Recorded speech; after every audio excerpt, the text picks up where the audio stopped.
Okay, and we're live. Hello, everyone. Curse of Strahd tonight. I love how inconsistent I am with my intros. Sometimes I'm like, "Hi, welcome to Inferior, blah blah blah," and then sometimes I'm just like, "Conversation already in progress." Okay, so Vanya's level 2 spells: Aid, Augury, Calm, Calm Emotions, Enhance Ability, and Lesser Restoration. God, there's some good level 2s too. There's Zone of Truth, which forces people to tell the truth. Silence, Hold Person, but no, I'm happy with those. And I can tell you Big E's spells too. More. Okay, and you do have, that is 8 spells, and she is 4th level, so she gets 8. Yep. 1, 2, yeah, 3 three, first level, and you had 5 second 6, level. 7, 8. Wait. Oh, that's right. She boosted her wisdom. Now she has a +4 wisdom, so she gets an extra spell. Oh wow, cool. All right. Yeah, you don't even realize that while you're reading No, I'm out. bad at counting, so I'm gonna go ahead and raise the 7 and say she can have 8 spells prepared. Wow, sure is nice to have an ability bonus. But mine was the opposite. Oh yeah, because it was I had the wisdom change, but not the level, so it was still showing 7. But as you read them out, I went 8, and then I went and checked the level, and I was like, oh yeah, they're level 4 now. But yeah, I don't know. You did read 8, right? 3 level 1 and 5 level 2. Yeah, I just miscounted earlier because I looked now because you're like, okay, and that's 8, and I'm like, no, it isn't. Oh, it is. Okay, well that works out. Okay, well that works then. Yeah. So I've got those, and yeah, Big E, he has to remember spells too. So go ahead and give me his.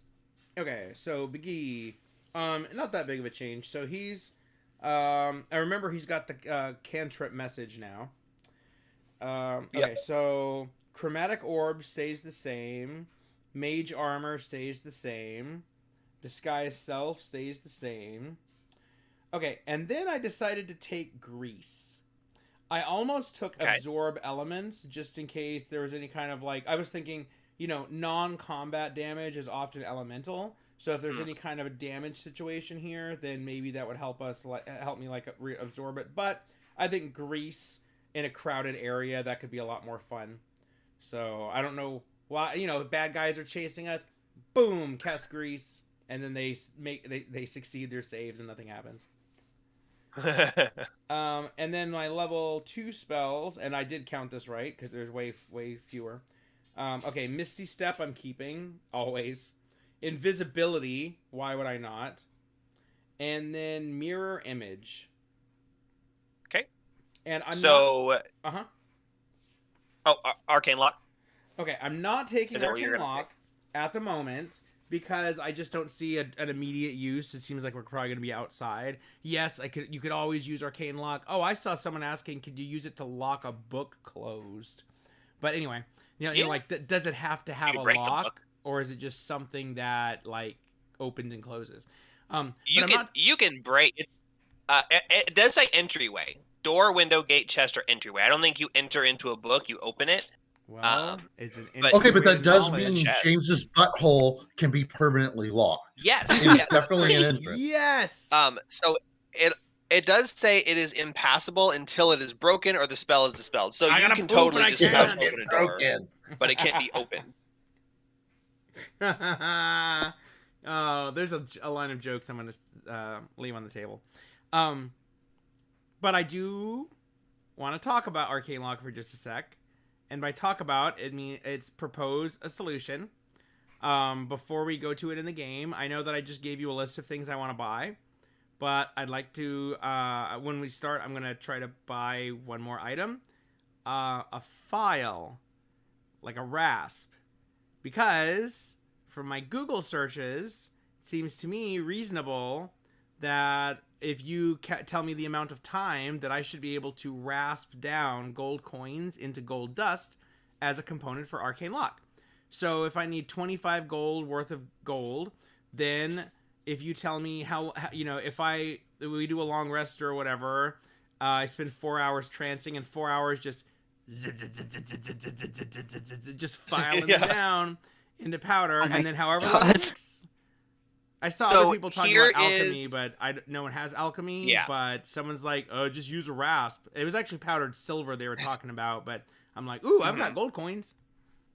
Here's my proposal. So if you take gold and you put it in a mortar and pestle and try to crush it, it's just going to flatten out because gold is molecularly, it can be flattened into a single molecule flat. It's not going to crush. With a file, then you start getting into the particularities of what's dust and what's filings and what's shavings. Yeah. If you took a knife and just started carving chunks off of it, that's not dust, that's shavings. No. But a file could get pretty fine. However, I think the idea of gold dust is meant as an alchemical reagent that you buy as gold dust. And I've watched videos on people who you chemically dissolve gold dust in the magic liquid that's like two acids. It's called something real good. It's like aqua regia. And it dissolves gold. You then can precipitate it out with another component, I think by neutralizing the acid, and you get pure molecular gold, which comes in the form of powder or dust. So that is really the way that you get gold dust, is you have to dissolve it in aqua regia and then precipitate it out as gold dust. But if you're able to find a fine enough file, like a rasp that's used for like sharpening a sword, probably not. But if you get like a fine enough file, I've also tried to file down metal, and I've tried to hammer out silver cold. It is not easy. So I would say per hour that you spend, you could turn essentially one gold coin into one gold coin's worth of dust per hour of resting. That's all I need. Of sitting there, and it doesn't count against rest.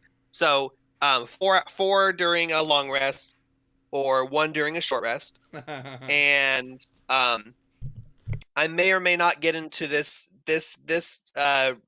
rat den, but I don't think you could file down an entire gold coin without special tools. You could probably get to like 2/3 of it before you start rasping your fingers. So I may say something where you have like 6 silver worth of gold dust, and then a chunk of gold that's worth 3 silver or something like that. I might get technical with something like that, but yes, I will allow you to file down pieces of gold into gold dust some way, and it will be multiple rests in order for one casting of it, so don't look forward to it. But you can start working on that if you want to, obviously, while you have downtime. I still need it as an alchemical component. I still just want to buy it from a shop. But it's similar to holy water. It's a 25 gold expendable reagent that you have to buy from like a certain place, and it's it's not like just everywhere. That's fine. So with that formula, it would take basically like 6 days. So I mean, it's an extra charge. So I'll take that. Yeah, here is a picture of gold dust. That is pure gold precipitate. Produced by refining it in aqua regia. So that is what you're getting, is a fine, pure powder. But I mean, the weave is not necessarily going to pick apart the differences between a couple molecules, and it sounds so tedious that you could go, "Hello, my good sir, here's 100 gold. Please convert it into gold dust," and they go, and it's done in 10 minutes versus 1 gold piece per hour. That's like, how much is a gold piece? Like a quarter of an ounce. So yeah, if you want to go to that much trouble and you can't find any other way to do it, that's fine. But you do have to find a file that's fine enough in order to produce that size of filing, and it might have to be custom built. Okay, I added the picture. I added the picture of gold dust to the stream so everyone can see what you're talking about. Oh wait, that was Zach's picture. Did Zach send one? Go look at the thread. Oh, gold dust. Gold dust.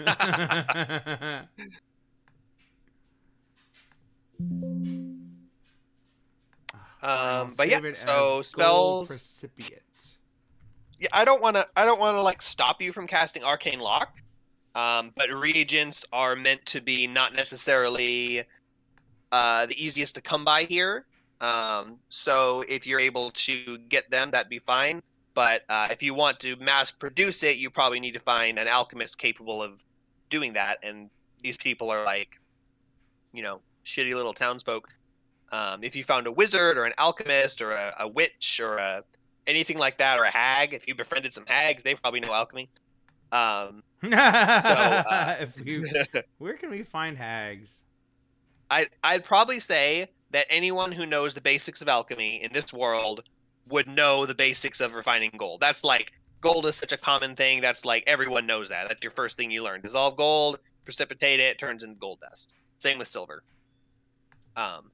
So it wouldn't be too difficult. You just have to find someone who has the resources and the knowledge, kind of like making gunpowder. Like you can't just go, I know how to make gunpowder. I go get some coal and I pee in the sand and I collect that. You can't do that just because you know the chemical. What file format is that? The one that I sent? Yeah. I don't know. I just use Google Snip. I keep trying to like save it and it doesn't work. So I'm just gonna leave the other gold dust on the screen. It's a PNG. It is? I don't know. Something's not working. I did. Oh, well. If you click on it and do open original, it opens in a browser as PNG. Oh wait. No, I got it to work. When I just dragged and drop, and then it just works. If I try to right click and then save and then open the folder, then it doesn't work. But if I just go drag drop.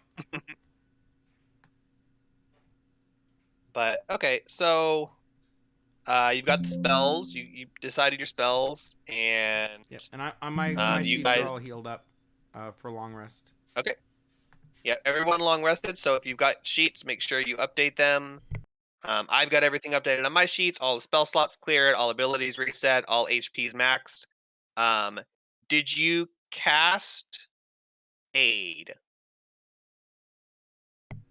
We haven't cast any spells yet. I'm gonna have. Okay, I need I've to figure out aid and mage armor in the holster. Okay, there you go. I just had to adjust that. You had 5 more HP for some reason. Yeah, no. So Biggie has 25 hit points and 13 armor class.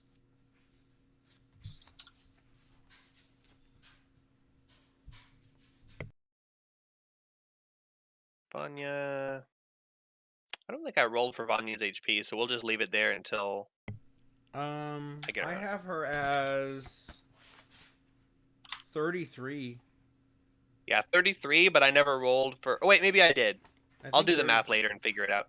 I think 33 is after her roll. She was max. Let's just see. She was max. It's easy for right now. She was max HP until 3, which was 8 plus 1 times 3, 27, and she has 6 more, so she must roll a 6. So okay, she's max. She's good. Everyone's good. Reset spells. Her channel divinity is back. Zoe, Gee, Aravan. Okay, everyone is good on my sheet, so make sure y'all's are good. Add hit dice as appropriate. And actually, can everyone tell me how many hit dice remaining you have? 2d8s. I show you as 4d8s. Oh? I believe you didn't. You must have just not recovered them after the rest, or I don't know. You have 4. You're okay. maxed. Yeah, remember long rest you recover hit dice, and short rest you spend hit dice. So whenever we're resting, yeah, I must have not written it down. Yeah, you recover half, and so your max is 48, but you're also current 48 because you recovered. So you had 2, and then you recovered half, which is 2. But if you had used 3 and you were only at 1d8, then you would heal up 2 more, and then you'd be at 3. Yeah. So. Yeah, so it just happens because you guys haven't been having to heal a lot out of combat. So everyone's max everything right now. Max hit points, max hit dice, max spell slots. And the most recent thing that happened was Biggie, while he was on watch. Before you do the recap, just to Aravan, make sure your spell slots and your bardic inspiration and your College of Glamour, make sure all those abilities are unticked. Each one of them, because it was a long rest, so just make sure those are all available. And Zoe, Check your expendables. I think all you really have is the superiority dice, which you didn't use yet, and second wind, but just double check those. Oh, an action surge. Yeah, I don't have second wind marked down as being used. Well, we just had a rest, so yeah, Just I've got that's what he's 4 saying. hit dice. I've got all my superiority dice, action surge, and second wind, so I should Awesome. be good. All right. So the most recent thing that happened was Biggie was So tomorrow's the festival. You guys know, and this part that I'm about to say is not a recap. This is a reminder of what you guys found out like 6 or 7 sessions ago. So the festival of the Blazing Sun asterisk. I'm gonna look up to see if that's the right name. Is tomorrow.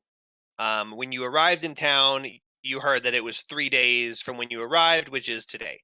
The guy told you, but he didn't really tell you.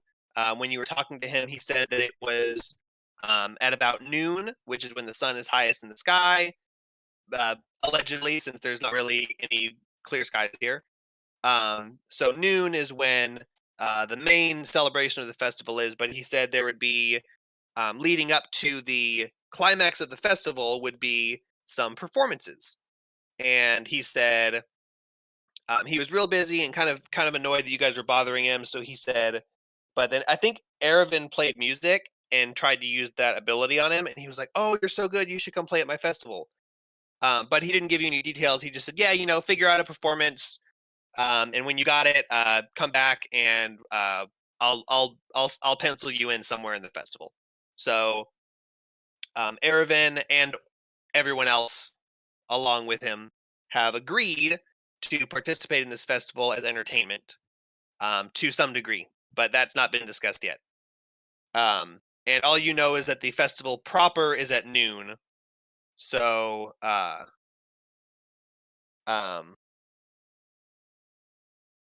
that's what you guys' time frame is. So it's whatever time you want to wake up, and if you want to go shopping before, you probably want to go talk to the guy or talk to someone to figure out what's going on exactly. But oh, and then last night, Biggie was on watch, and there was a knock at the door, and it was a little poor girl, and Biggie gave her some gold, and then she said, "That's enough to keep you for a week," and in a nasty old woman's voice, and then she disappeared and turned ethereal, and whispered to Biggie, "Return what's mine," which would be the girl that you kidnapped from her house. So that was what happened, and I think we left off immediately after that happened. And I think Biggie said he didn't tell anyone or whatever, but he was the only one who saw it. And that's what we'll pick up is the next morning or right when the long rest is ending.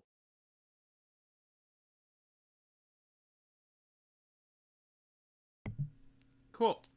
So the next day, we wake up. I'll dick with the file later. So Biggie is going to, he's kind of waiting to, he watches everyone else kind of get up and gather their things and getting ready, and then just casually, I think the rooms that we're in, yeah, so Biggie went back to his room. It was Zoe and Annabelle in one room, and then someone else, whoever was keeping watch, was hanging out in that room, I think. And then the other, so Biggie is with Vanya and Aravan, and while they're like, Biggie's like lacing up his boots and stuff, and he goes, "Oh yeah, by the way, remember those hags that we kind of pissed off? One of them knocked at our door last night. Yeah, they're like here, but she told us that I gave her some money, and she was like, okay, that bought you a week, so we're good for a while, But yeah, those hags are definitely stalking us." Okay, I'm sorry, those What? hags. Are you sure it wasn't actually Loch Ness Monster? How much did they ask for? About tree feeding. Well, at first I thought Secondly, it was my mom. I didn't know that. I didn't know they had Velcro in this world. I mean, you're lacing air quotes up your boots. Yeah, Biggie has Velcro boots. They're Anyway, slip-on. sorry, I They're had to- slip-on, but they've got like whatever you call like whatever the appendix is, the thing where it doesn't actually do anything. He's got laces that he can just like knot up randomly, and it looks like they're tied, but they're not actually doing anything. Biggie never really learned how to. Okay, sorry, I had to interrupt to throw that in. Thank you. I never learned how to tie my shoes. Knots are difficult. But your intelligence is 16. I know, but I roll like shit. Oh yeah. So I'm gonna make you roll entire shoes. dexterity check. So yeah. So Biggie tells you guys about that.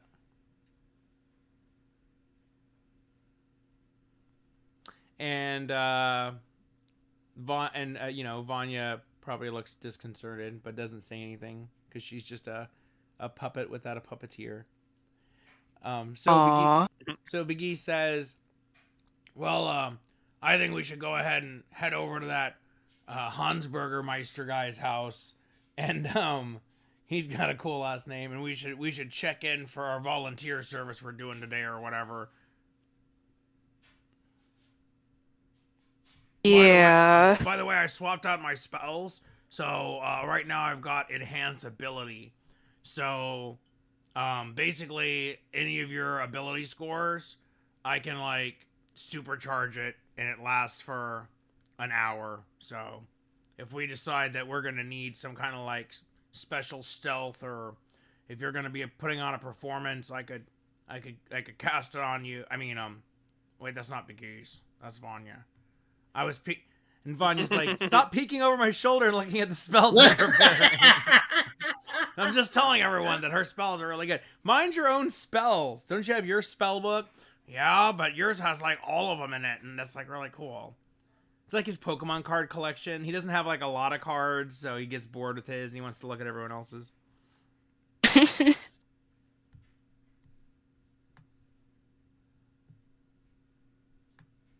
So after we, does anyone want to do anything on the way there? Because and if we're doing that group leader thing, I can say that we go ahead and head to his house. I don't want to do my shopping right now. And there's a Sonichu doll in the works, but now I want to try to actually start the festival today. So. Oh, it's starting whether you're there or not. Okay, so hop out of bed. Let's go. Trot.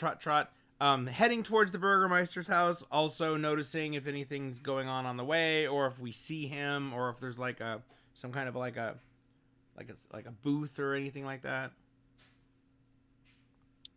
So on the way there, the Burgermaster's house is like right around the corner from the inn, and the festival is being held in the town square, which is on the other end. So you don't see anything other than like, signs and posters that are plastered up that say, come to the Festival of the Blazing Sun on this day or whatever.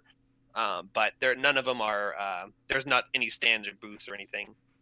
Also, what time is it? What time are you guys leaving? First daylight. Okay, so 7:30. What time does the sun come out? Never in Barovia. True. What time does the light appear? Well, I think we've said 7:30, and that sounds good. So maybe it's random, maybe it varies. So today it's 7:30. Just like the flat Earth model, sometimes it has to work a different way to fit what they're asking. It's got to go from but they corner never to corner. work the same way all together. But yeah, so 7:30. In Avernus, and you're going straight. In Avernus, since there's no day and night, it's just 6 to 6, 12 and 12. But now I'm wondering, the equinox, what is the sunset on the equinox? It should be a certain time, but it's not. Oh, sorry. Continue. I'm not distracting. Oh, yeah. Well, I was Googling what time is the sunset on equinox. 6 to 6, apparently. No way. Because there's 12 hours of daylight and 12 hours of nighttime. So instead of 12 to 12, it's 6 but what to 6. time? No, like what time do our clocks show? 6 to 6, wherever you are. I'm talking about It's in real life. What? Yeah, time zones. On the day of the equinox, for whatever time zone you're in, 6 in the morning is sunrise and 6 in the evening is sunset. Exactly 12 hours of sunlight.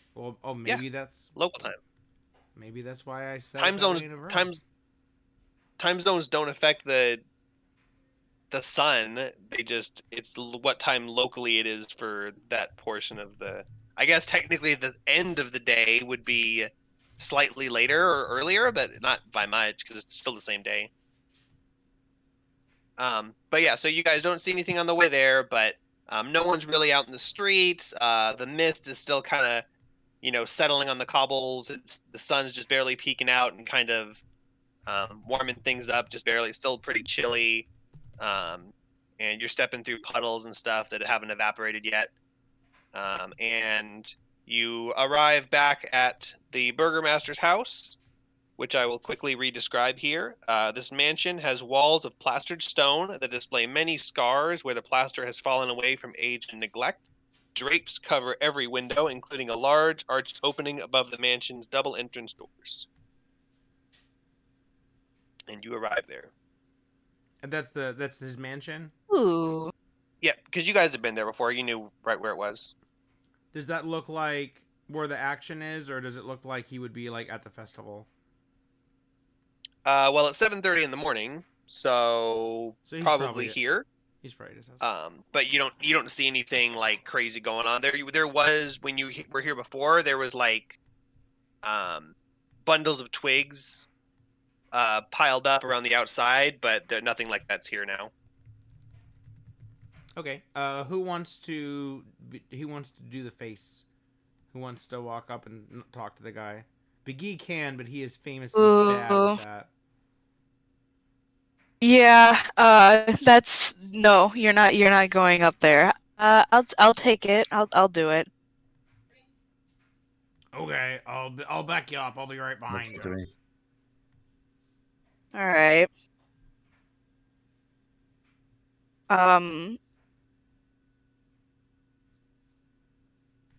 Okay. So I'm okay. We're in front of his mansion, right? Yeah, you're on the road, like, which is we're like just- maybe like 20 feet away from the front of his house, and it's like a big double-doored, slightly deteriorating mansion, but it's got nice double doors, plastered walls, and there's a little stone path leading up to the doors. Pretty. Okay. Well, I'm just gonna go up and knock on his door. Totally nothing bad's gonna happen from that. No, that's what you guys did last time. So a little bit of time passes. You're waiting. You're like, is anyone home? And then you hear footsteps approaching, and the door opens, and there is a lady standing there dressed in servant's clothes, and you recognize her from last time. And she says, "Oh, hello. I'm sorry we weren't expecting visitors so early. What can I help you with?" Oh my god, I forgot his name. I forgot his name. Baron. Baron. We're here to see the Baron. The Is he Baron, yeah, available right now? Is he here, or is he like making preparations for the festival somewhere? She says, "Oh, I believe he might still be in bed, but yes, Oh. he'll be. The festival is today, so he'll be quite busy. If do you have some sort of a business with him, I can let him know you stopped by." I turn back to the others, and like back off a bit, and I whisper to them, specifically, like Zoe and Biggie. I kind of like, I go, guys, what should I do here? Oh my god, I have no idea. Me neither. I hate to ask you, Biggie, but what do you think we should do? Should we just like go go? You should What'd ask you say? Vanya. Vanya. Well, Okay. Well, That's a Big E- better idea. Big E, you already asked Big E, so he has to respond. So he says, "Well, since you asked me, the next day where sunrise and sunset is going to be the same time is March 16th, and it's actually 7:38 a.m. is sunrise and sunset is 7:38 p.m. but that's after daylight savings time, so technically it would be like 6:38. So I guess it varies each year, but it would actually be somewhere around 6:30 a.m. and 6:30 p.m. The sky opens up and a voice says, "That sounds cool. Now, what should you do about the Baron?" I was looking this up. So Big E was paying attention, but I wasn't. Did she say the Baron's at the festival, or is there he's here? Baron is asleep. Maid answered the door. Baron is probably asleep, and he'll be busy all morning preparing for the festival. But she asked if you had business with him, and if you do, she can let him know that you stopped by. I don't think we do. We kind of got them to do sell us some items earlier, but Vanya looks at you guys and she's like, let's just head to the festival. I'm ready to You I'm did ready to promise see some him. action. You did promise him that you would perform at the festival, so you do have business with him. I'll remind you as your character's intelligence. Can Vanya, since you're the DM, can Vanya remind us of that? And we're like, oh yeah. Sure, you guys all remember because it's note taking, and I told you at the start of the session. But technically, I mean, if he's going to be doing other stuff all morning, bugging him right now if he's actually still asleep might not be the best idea. Maybe we should come back closer to when it's going to start. Yeah, but he's probably like waiting for us. Yeah. He's probably going to be like getting ready for the festival, and then he's going to be like, "Where's those performers that I told to do?" So we should tell the lady. We should tell her that we were invited to join in the preparations for the festival, and that we're here to have our duties assigned. Duty. Duty. Vanya says that. Okay. To you, Erevan.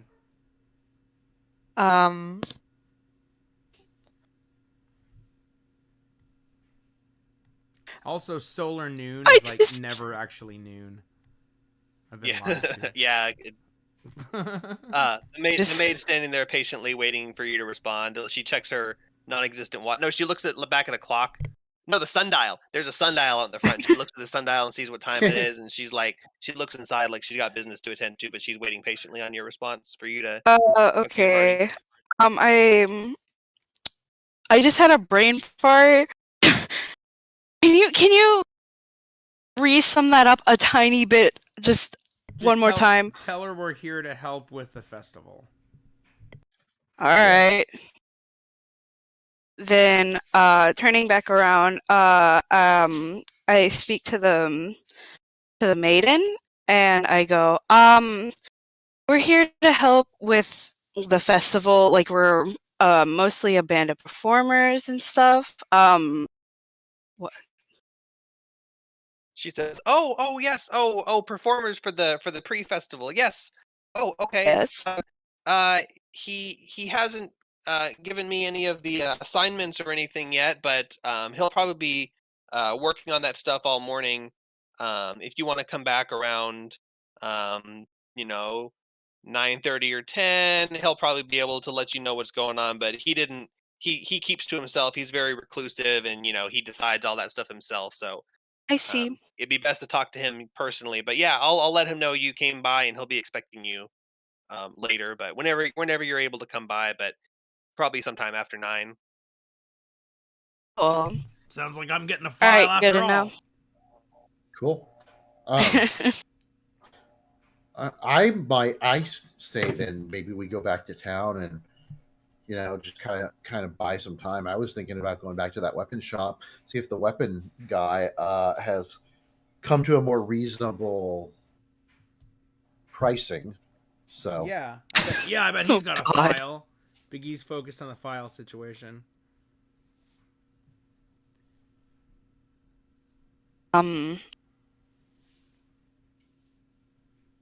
Well, I guess it's our time to leave. Thank you for your time, and goodbye. She says, "Oh yes, I'll let him know you stopped by. What was your name? Oh, Fake name. Cool fake name. What name did you tell him before? Did you give him a fake name before? Pierre Delecto. She hears you saying fake name. You don't have to give a fake name. Ari. My name's Ari. Ari, she says, "Okay, Ari, I'll let him know you guys stopped by, and he'll be expecting you this or later this morning." All right. She Good to smiles know. and then shuts the door. And Big E says, "And I'm Lord Palmerston." And then she shuts the door. Okay, so yeah, we're gonna head to the blacksmith and see about weapons and a file, and notice if we're looking for stuff on the way and see if we see any festival stuff or anything's going on, on the way to the Okay. shop. Yeah, Cool. you get to the blacksmith, so it's around probably a little before 8 right now. You didn't see any more festival stuff around other than the signs. There's a couple of signs, some wooden cheap signs hammered in with little posters placarded on them and sides of houses and things. And you get to the blacksmith, which is generally the same section of town. It's just a little shop in the back of some buildings, and there's no one there at the moment. Oh, it's Is like really early. it too Is early it for these open? sorts of things? Is it physically accessible?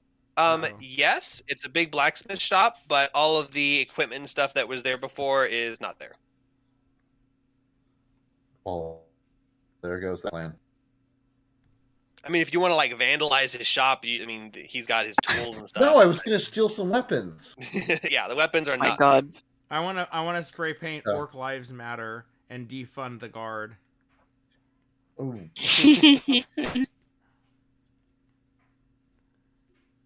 Drow Lives Matter?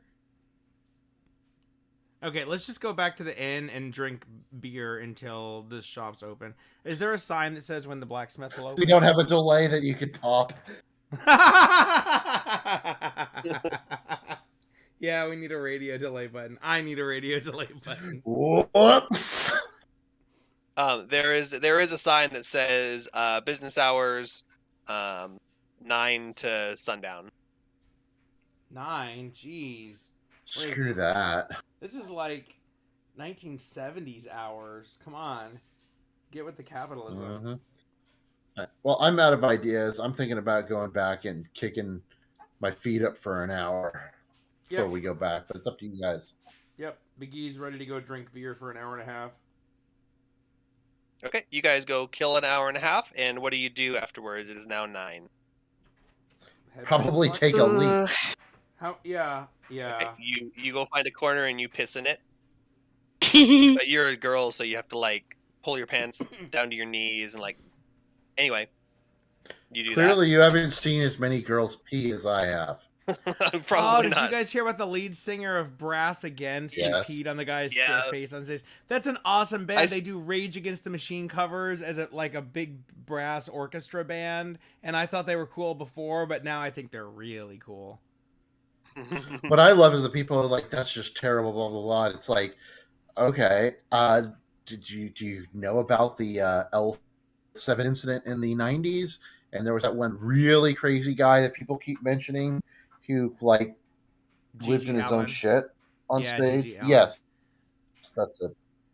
Yeah, Gigi Allen was legit. Yeah, peeing on one of your concert goers, that's punk. That's cool. That's legit. And she apologized for it. Ozzy Osbourne peed on the Alamo, said sorry. It's pretty normal.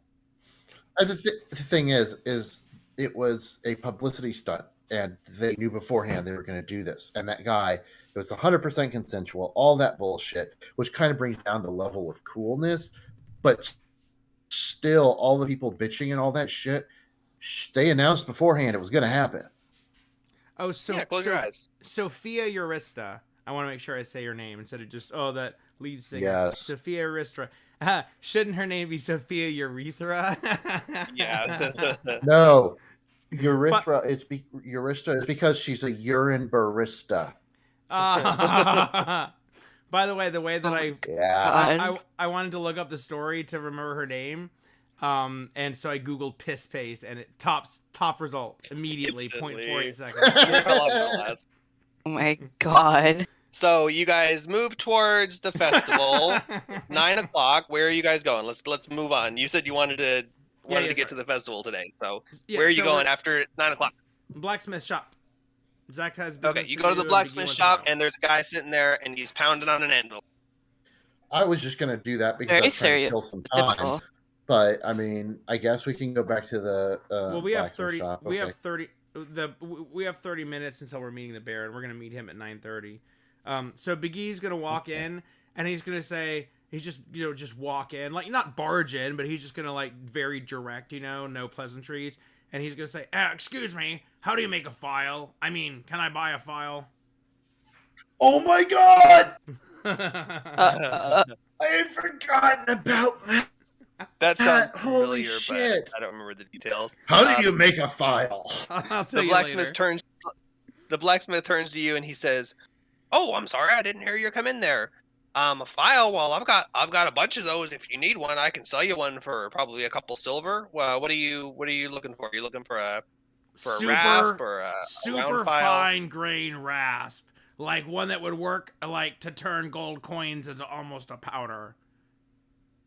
Oh, like a silversmith's rasp. I don't make jewelry. I make like tools and wagon parts and stuff like that. I guess I could make one, but takes a lot of intricate. You got to have like the finest grain pick, and like it's got to be.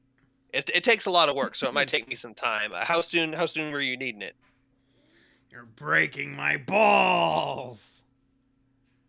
Sorry, I don't have those. I don't have those sitting on the shelf, so I can certainly custom make you one though. Depending Yeah, on how quick you need it.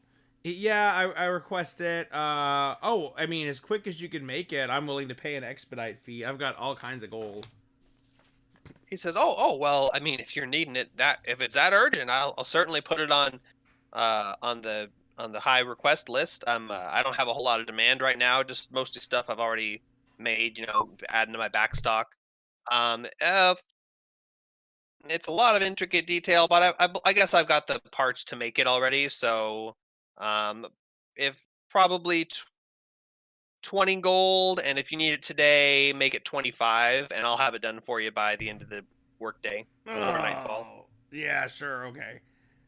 I plop down 25 gold. Uh, I had. He says, "Oh no, you don't have to pay me. You don't have to pay me up front. I'll take you for your word on it." I have 1483 gold written down. By the way, that's after I gave the gold to the hag. I'm pretty sure I updated it.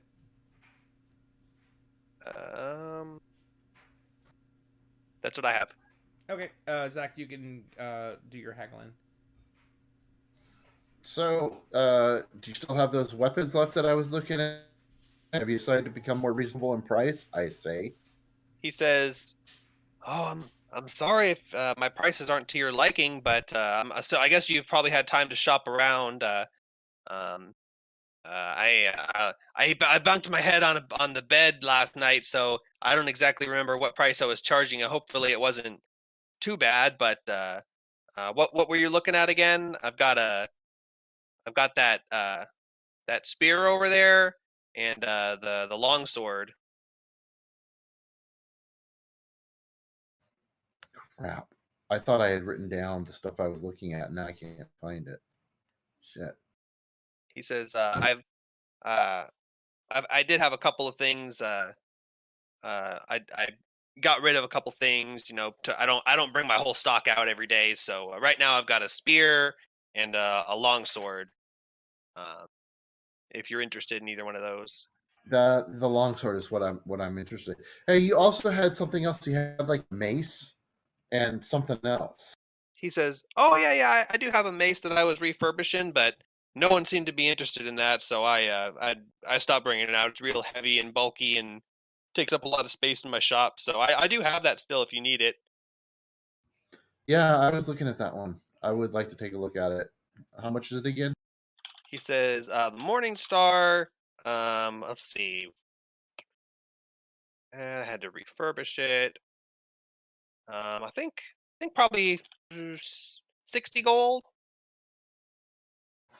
That seems a little more reasonable. Yeah, I'll pay 60 gold for it. He says, "Oh, okay. I'll have to go get it out of out of my storage. It might be a couple minutes. Is that all right? Seems fine to me. Is that okay with you guys waiting a minute?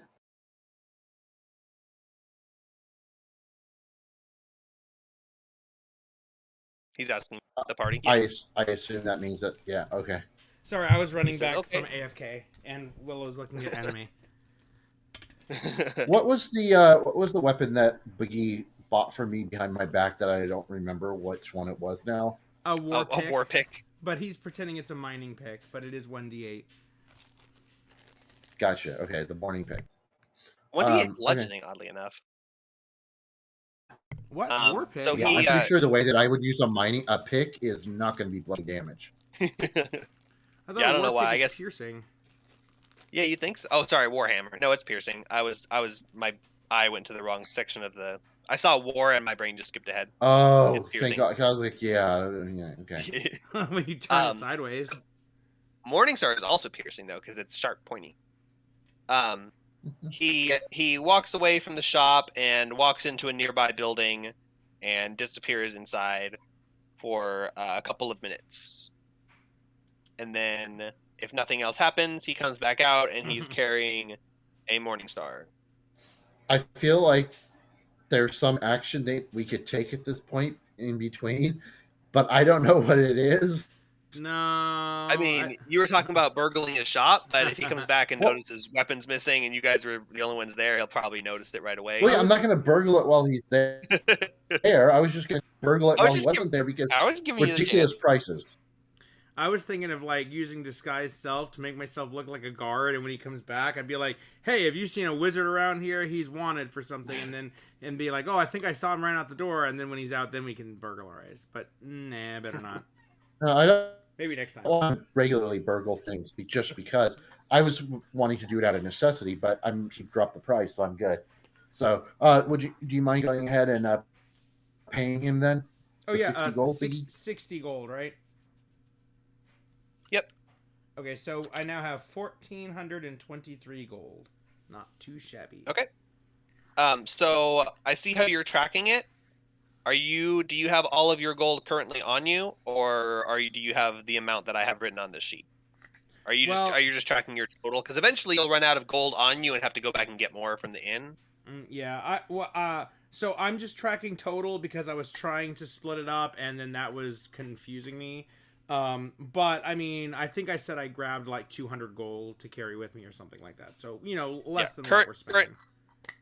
Currently, after buying that, you have 271 on you, and I may have to do math later because I think I updated on your personal, but not on the total, and my total matched yours, so I don't think you removed that however much you gave to the hag. But I'll do an audit and make sure it matches for next time. But 1423. I mean, it's not going to matter down to the single gold piece probably. Okay, yeah, maybe next time I'll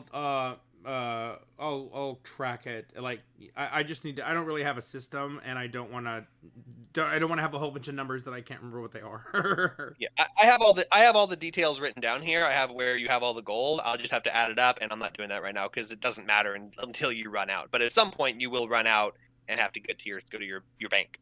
Yeah. So he brings it out and he holds up the mace for you, and he holds out his hand for payment. Biggie reaches into his jangly pocket and pulls out 60 gold pieces. He stacks them up next to each other and counts them real quick in his hand, and he says, "All right, great, thanks. Good doing business with you, and come back this evening for the rasp. If I'm not at my shop, then just come knock on my door. I live in that house over there," and he points to the house he went into. He says, "Just come knock, and I should have it by tonight, and if not, I'll make it up for you, but I should have it." Okay, thanks. One day I need to learn how to make my own files. So Big E saw me programming one day back when I used to program DOS all the time when I was like 14 or something. And he'd be doing something, hanging out with Joey, watching movies, whatever. And I'm just sitting there programming. And one day he looks at me and he goes, "Hey, Nick, I've been meaning to ask you something." And I turn around and I'm like, "What?" And he goes, "How do you make a file?" And I said, "You mean how do you write a computer program like what I'm doing?" And he goes, Yeah, a file. How do you make it?" So I gave him like an asshole answer. I was like, well, first you start studying a book, and then you write 1,000 programs, and you fail, and then you join a community of people that can help teach you how to program, like something like that. And then he was like, okay, fine, whatever, fine. Like right then, I totally discouraged a potential programmer. But I I was think gonna that say you could have. I think we At saved the that moment corporate there, you world. could have. You could have.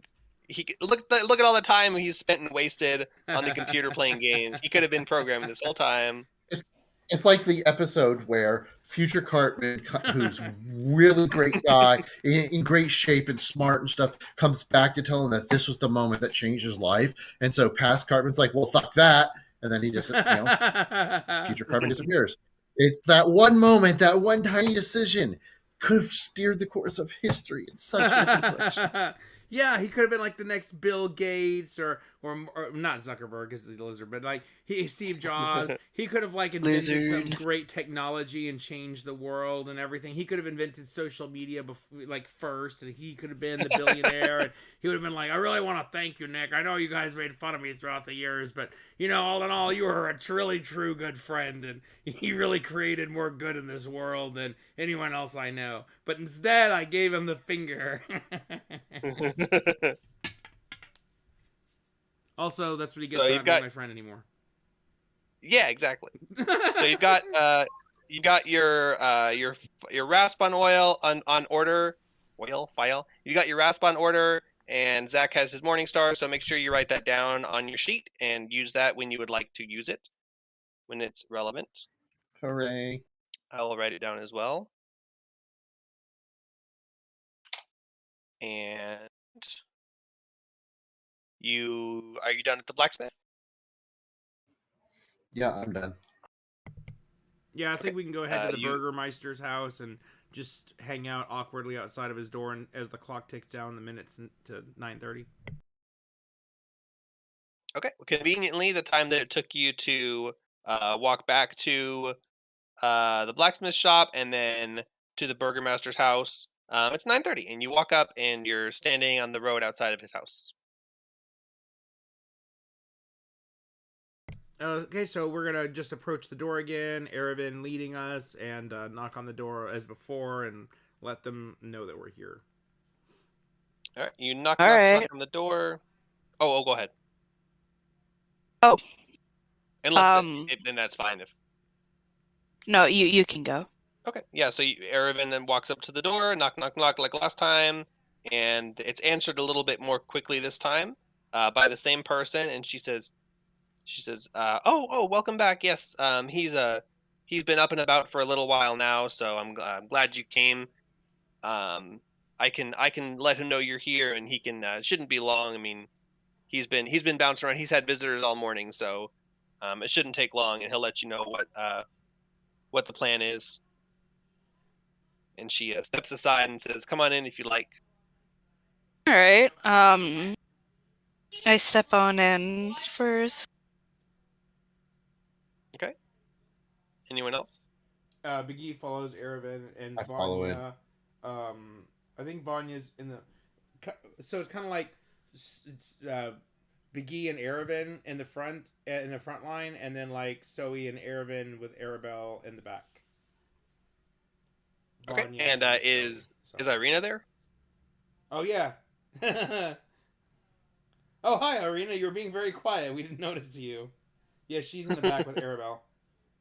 NPCs with Okay. the fighter and the cleric, basically. Got it.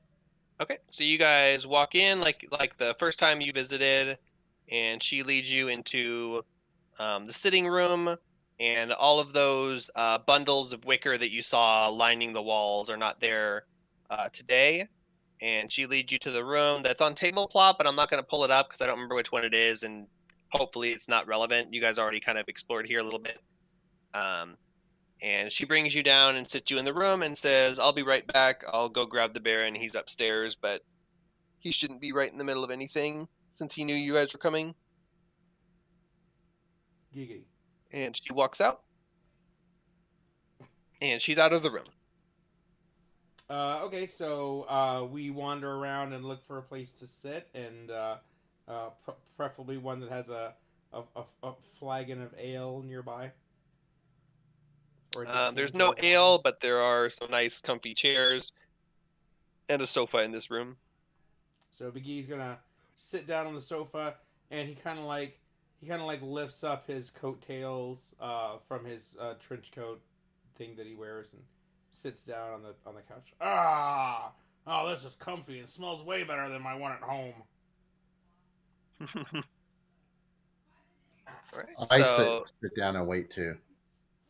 all right. Some time passes unless Aaron wants to go exploring. No. Oh, Good. exploring in the Burgermeister's mansion. I don't think we want to wander around his house since we don't really Yeah. have a set relationship with him yet. That's what you did last time, but he was going to take longer. She said he should be right down. Oh yeah. Oh yeah, we did do that. Yeah. You mean what you did last time? Oh, you'd never wander around a stranger's house.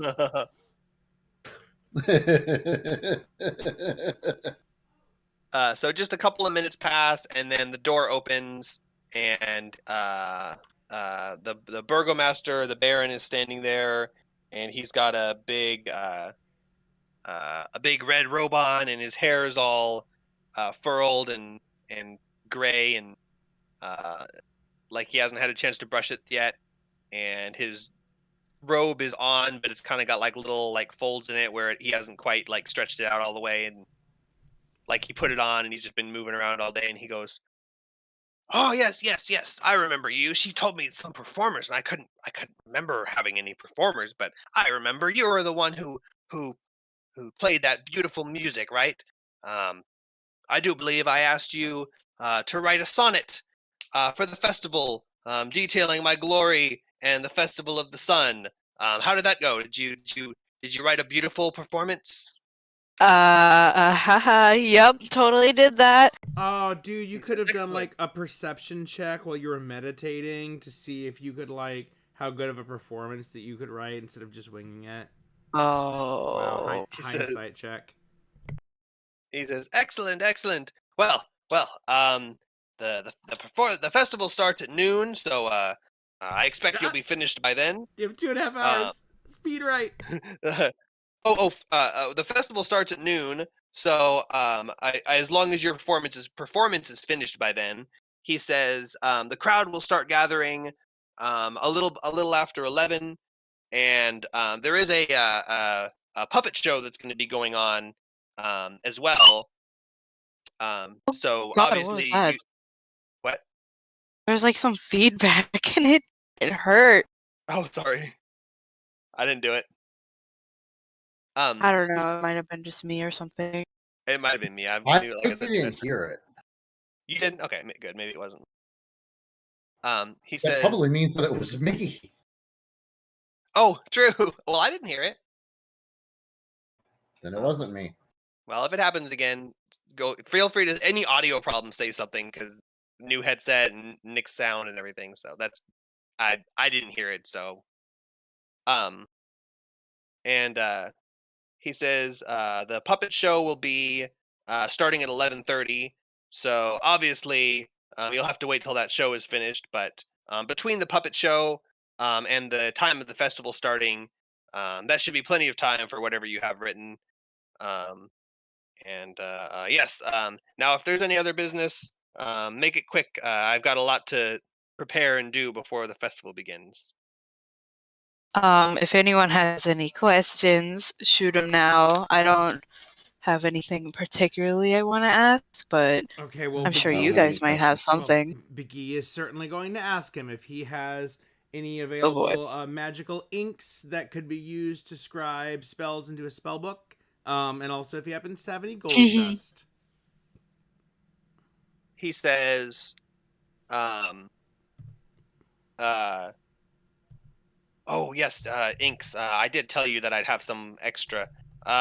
Well, I haven't really used any, and they've just been sitting up in my study. So I'll have one of my servants bring you down some. I don't remember the agreed upon price, but how much is one spell's worth?" 25 gold a pop. He says the amounts and weights he tells you is equivalent to 50 gold a pop. and he tells you he has probably about 3 servings worth. That's extra stock that he can sell you if you like. 3. Wait. 3 of the gold 100. dust or of the So magic inks? Magic inks. Oh yeah, I'll take And all that 3 would of the be- magic inks. So it costs 150. The value is 75. That's fine. That's like a level 2 and a level 1 that I can scribe. Yeah. So And he'll did bring say those. He said any he gold dust. have not gotten to that yet. Oh, sorry. He said he'll have. It's okay. He said he'll have a servant bring it down to you. So he's not giving it to you right now, but I'm going to go ahead and write it so that it's on there. Is that what he looks like? So.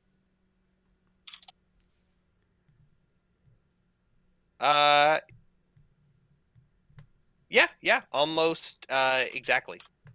Awesome. You were describing it, and at first I was imagining him as gold dust because Definitely that's what was on the Denethor. screen. But then I'm like, no, wait, he totally sounds like the crazy guy in Lord of the Rings that sets himself on fire and then jumps off the castle. So I Googled Lord of the Rings, bad king guy jumps off on fire, and Lord Denethor, and I'm like, that's it. Definitely looks like Denethor. More like a more frazzled version of Denethor at his worst. Ooh, that's not good. His son was still alive when he was burning the funeral pyre. That's not good. Like that whole eating scene, the creepy eating scene. Like imagine that, except instead of stuffing his face, his hair is just like everywhere, and his color is drained from his face, and he's got like sagging smile lines and bags under his eyes. And yeah, so he says he'll have his servant bring that down. He says that gold dust. He says he doesn't have any, but that the puppet master uses he had commissioned some gold filigree stuff, and the puppet master was not puppet master, toy maker, was complaining about having to order gold dust in bulk for making such small things, and he's like laughing and mocking the guy, like, "Oh, I have to pay money to order gold dust." So he says he probably has some back stock that you can buy off of him. He'll probably appreciate that. Oh, okay. Because he uses it for filigree. Yeah, that makes sense. So he says, but if there's anything else, is there anything else? I'm a little bit strapped for time. I've got lots of preparation. Oh no, I think we're good. Yeah, and Erebin here is totally ahead of that project. Like, we're totally good. I guess we're just gonna go hang out because we're so well prepared. Yup. Uh-huh. He turns around and waves his hand in the air and says, "Great, you'll be the star of the show. I'm looking forward to it. I'll make sure all of the noble family is there." Oh no. And he walks out and leaves. And a couple of minutes later, the maid that you saw earlier walks in, and she's got a little gift baggie, and she says, here are the inks that you asked for. He asked me to go grab them for you. I knew where they were because I had to get them last time. Did he by chance tell you how much they were? He didn't tell me. He just said to grab them and that you would pay for them. If I do a deception check and fail, are they gonna? No, I just tell her their price, and I'm honest about it. No. Good. No. Good call. There'll be opportunities. She says, "Oh yes, that sounds about right." She says, "That does sound a bit cheap, though. I mean, I guess there is backstock, but it sounds like he's taken a liking to you. I would make sure to stay on his good side." And she takes the 150. Oh boy. She takes the 150. Liking or sympathy? She says taken a liking, but that could mean anything. And she hands you the thing and says, "Alrighty, you can come with me, and I'll see you off." And she leads you guys to the front door unless there's objections. No. But okay. So minus 150. That's 1,273 gold that we have. I can't remember how much you said I was carrying on me. So if it was 200 and something. So if you tell me that minus 150, then I'll track my pocket gold. Let's see. Let me just add it all up real quick. I'm just gonna track my gold twice: my actual gold and then my pocket gold.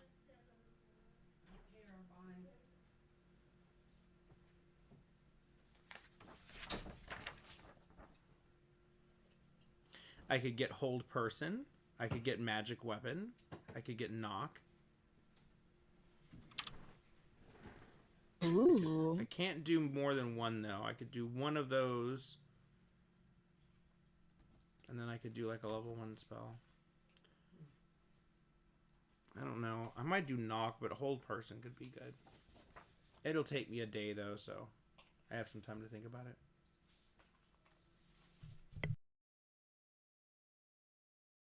Okay. I don't know what those numbers mean. I wrote 150 electrum sack and then in parentheses 750 gold. That's not what 150 electrum is. I have 150 electrum. Yeah, but electrum's between gold and silver. It's like Oh, I see what you're saying. it's like 0.5 gold. So for some reason I wrote 750. Yeah.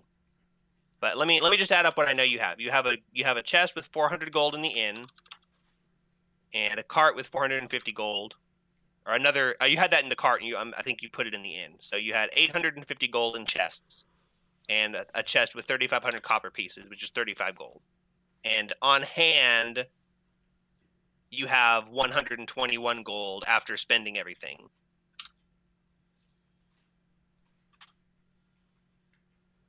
You personally. So 121 plus 400 plus 450 plus 35, and then 150 electrum, which is 75 gold. Just tell me the because I have 150 electrum. Just tell me the gold. And I also have a 75. Bunch of pieces. It's 75. I wrote 750 for some reason. I have no idea why. So total gold, including on hand, I must have included Erebin. I don't know. Yeah, it's the party's gold. Well, I had 1483, and I think that was after I gave the hag. I tend to do the gold right away. Oh. Here's what I think happened.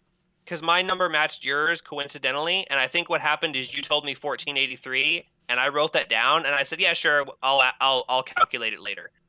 But that was actually not. Rings a bell. Yeah, but that was not what I had calculated. That's why it's not adding up. That was what you told me, and that was not correct. So here's what you have. I'm going to say all the things, and I'm going to tell you the total, and I'm going to write that down. 2 chests with a total of 850 gold, plus 35 gold and copper pieces, plus 75 gold worth of electrum, plus 121 gold now on hand, for a total net worth of Begee's cash on hand plus storage of 1,081. Erebin, Vanya, and Zoe also have their own gold on them. Okay, so that's fine. So they have their own gold. How much total? So and Begee has 121 gold in his pocket after buying those spell components. How much total gold, including the 121? How much total gold does Begee have? And he has all the chest gold. 1,081 if you're including the chest gold as his. Okay, that's not that bad. Yes, I'm gonna go ahead and track the chest gold. That way it's easier. 1081. Okay, that's okay. And some of that's in electrum and some of it's in copper. Be right back real quick. Okay. No, I have the electrum and copper also written down. I was including your total value. So gold, you have 850 in chests, plus 121 on hand for a total of 970. Oh, 970 what? 971. Just keeps going down. 971. That's how money go. That's how it be. Okay, so 971 gold and 121 pieces on me, and then back in our hovel is the rest of the gold and 150 electrum. 971 is what's in the hovel. Wait, okay. How much is in how You many? you have 3 chests and a sack back in your inn. You have in those chests 850 pieces of gold, 150 pieces of electrum, and 3,500 copper pieces. In your Okay. pocket, you have 121 gold. How would you like me to add that up for you? Because that's where all the money is. You don't have 1,000 gold. You have 121, and Yeah. the rest of it's in your house. Yeah, that's what I have. Yeah, so 850 Okay. gold plus 121 in my pocket. That's 971. That's what I have. Yeah, and then also electrum and copper. So yeah, yeah, which that's back at the place. That's really more. so I is mean, the yeah, gold chest. yeah, huh? Yeah. Yeah, you're saying 850 plus 121 is what I have, and then when I say electrum and copper, you say that's back at the place. But so is 850 of that gold. Yeah, I know. I only have 121 gold pieces and nothing else. And then back at the hotel, I have the copper, the electrum, and 850 gold. Yep. Cool. That matches my sheet. Now. Okay, good. So that's we had to do that at some point, so I might as well get it done. Yeah, because I actually want to track it because we're getting a lot of money, but I don't want to just keep going like, oh, we probably got the money, like, and then, oh, wait, Yeah. no, we don't have the money, so I want to know how much Yeah. you have. That seems Yep. more reasonable. We're not going to use it the way that we're not going to do it the way I do my budget at home personally. And we have enough money for that. Oh shit. That's okay. That's cool because the number that I had of gold, it seemed off, and I felt like something was probably being multi-counted. But I was like, that's okay. We'll audit it. I think you even said that you would actually audit it later. So, yeah, and I never did, so that's probably why. And then okay, so what are we doing? We're going to the festival now, or oh, we just left the person's house, and we got all of our stuff. We got some magic items, and okay. So when Aravin's back. So I'm gonna suggest like, oh shit, our homework's due. You were totally supposed to do this project and never did. So Big E is gonna suggest that we find a nice like private place. Like we could go back to the hotel room or anywhere else where Aravin can work on writing his performance, and Big E would offer to use his intelligence such that it is to like help so that Aravin's not doing it all on his own. And we do have some spells like guidance that could probably help as well. Aravin, are you still AFK? Of all the situations, You just got back. Hello.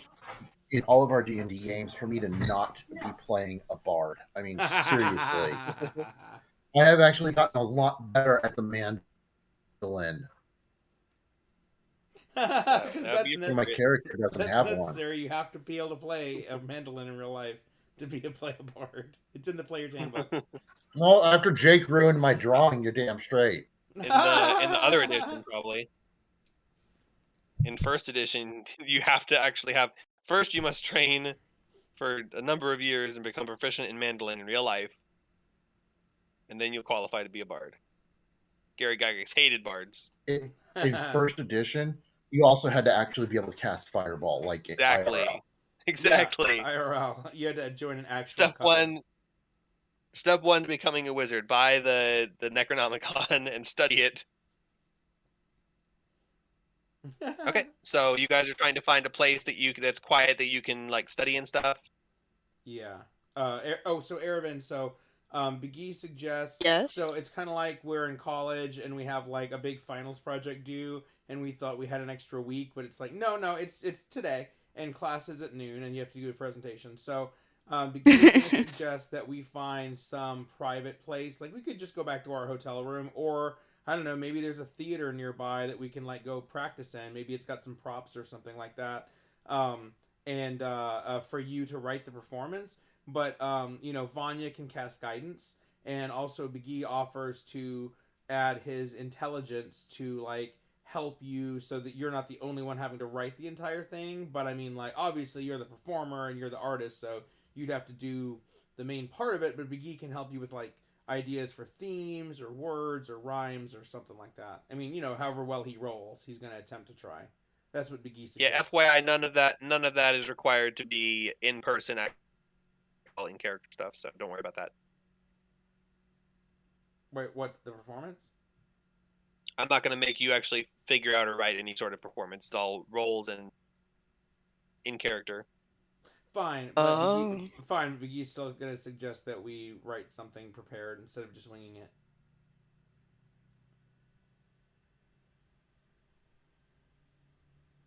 But we're not actually gonna like be No, reciting anything. your character has to take an hour. Your character has an hour and a half of in-game time to prepare for not having to improvise. You, as a person in real life, don't have to actually make any sort of writing. Oh yeah. To be sorry if that wasn't clear.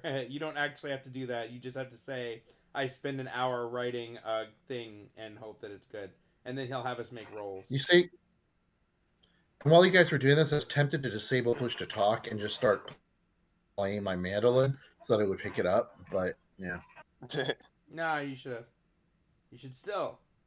It'll inspire Aravan to create a great performance. Yeah, you don't have to actually write anything, especially not in the middle of the game. okay. Can you all hear me? Yeah. Yes. Nice. Oh, that's great because I forgot to play any background music this whole time. Okay, so you guys go and find a quiet place. You spend 20 minutes looking around town for like a theater or something, and you don't find anything suitable. It's just a bunch of sad places. You do happen to walk by the town square. You see people setting up like soapboxes and orange crates and stuff, and it looks like they're building like a little makeshift stage.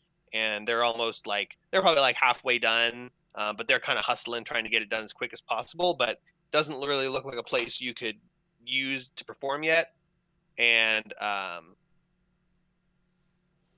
the town square does look like a place that would be good for busking and singing and playing, just based on your knowledge. But it also looks like it's real busy at the moment with people back and forth and setting stuff up. And also, it's more like you're not looking to perform; you're looking to like find and sit in a quiet place. So after spending 20 minutes walking around town, it's a little bit after 10, and you've got about an hour and a half or an hour if you probably want to be there at the start of the festival. You don't want to be running up on stage. I got it. So you've got about an hour, and the only place you can think of that would be quiet and easy for writing would be the inn, either the main room or your personal room.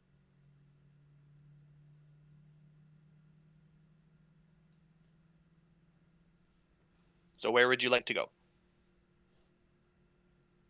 The party. McGee. Either is good for me, wherever.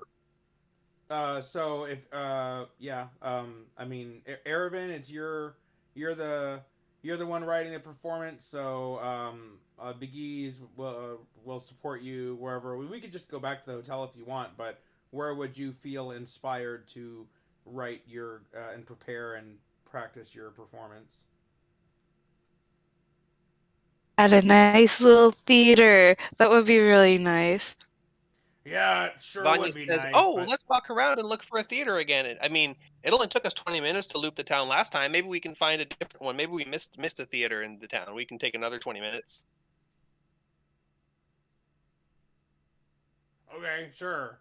So we're gonna walk You around spend another 20 minutes walking around. until Aravan gets inspired by a location, or we get tired of it and go back to the hotel. Okay, you have 30 minutes remaining until the festival, and you have found nothing Aravan, you inspiring around town. might want to get working on this. We can go back to the inn if you want.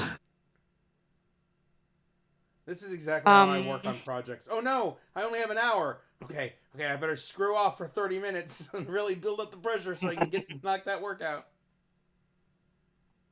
Yeah, let's just go back to the inn. Okay, so we go back to the inn, and I'm gonna sit there with Aravan and not interrupt his work, but when the opportunity arises, or when he requests my input, or when he is trying to think of a rhyme and is like struggling, then Biggie is going to attempt to assist. Okay. You will negate his disadvantage on the rushed songwriting, so he can roll normal. Are you doing that in the main room, like the bar area, or are you doing it back in the upstairs room?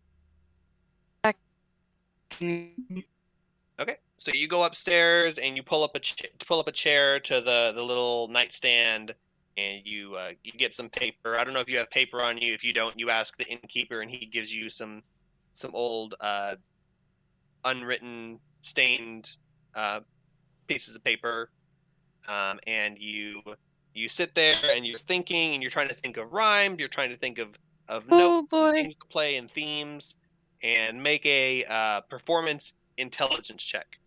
All right. So to do that, it's going to be an intelligence check, and because you're proficient in performance, you'll add your proficiency modifier, but it's not Mhm. going to be what is on your sheet as performance, because that's for actually performing. So it's your intelligence So modifier plus your proficiency bonus. That's your total Yep. okay. modifier.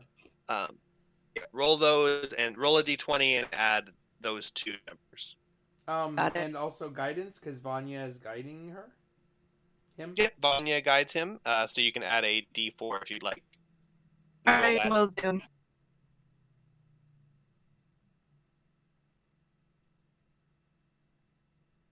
Every so often, Big E suggests 15. an inappropriate rhyme.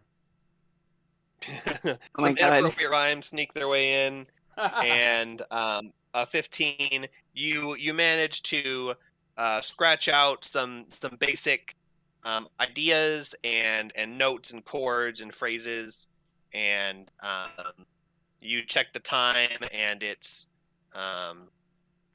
almost 11:30, and the festival is starting. And if you arrive any later than that, then you'll probably be late. So you probably need to head over now. But you've got the basic structure. You're not going to be necessarily winging. Got it. All right. Let's go. All right, I All right, believe in Erebin heads you. for Erebin.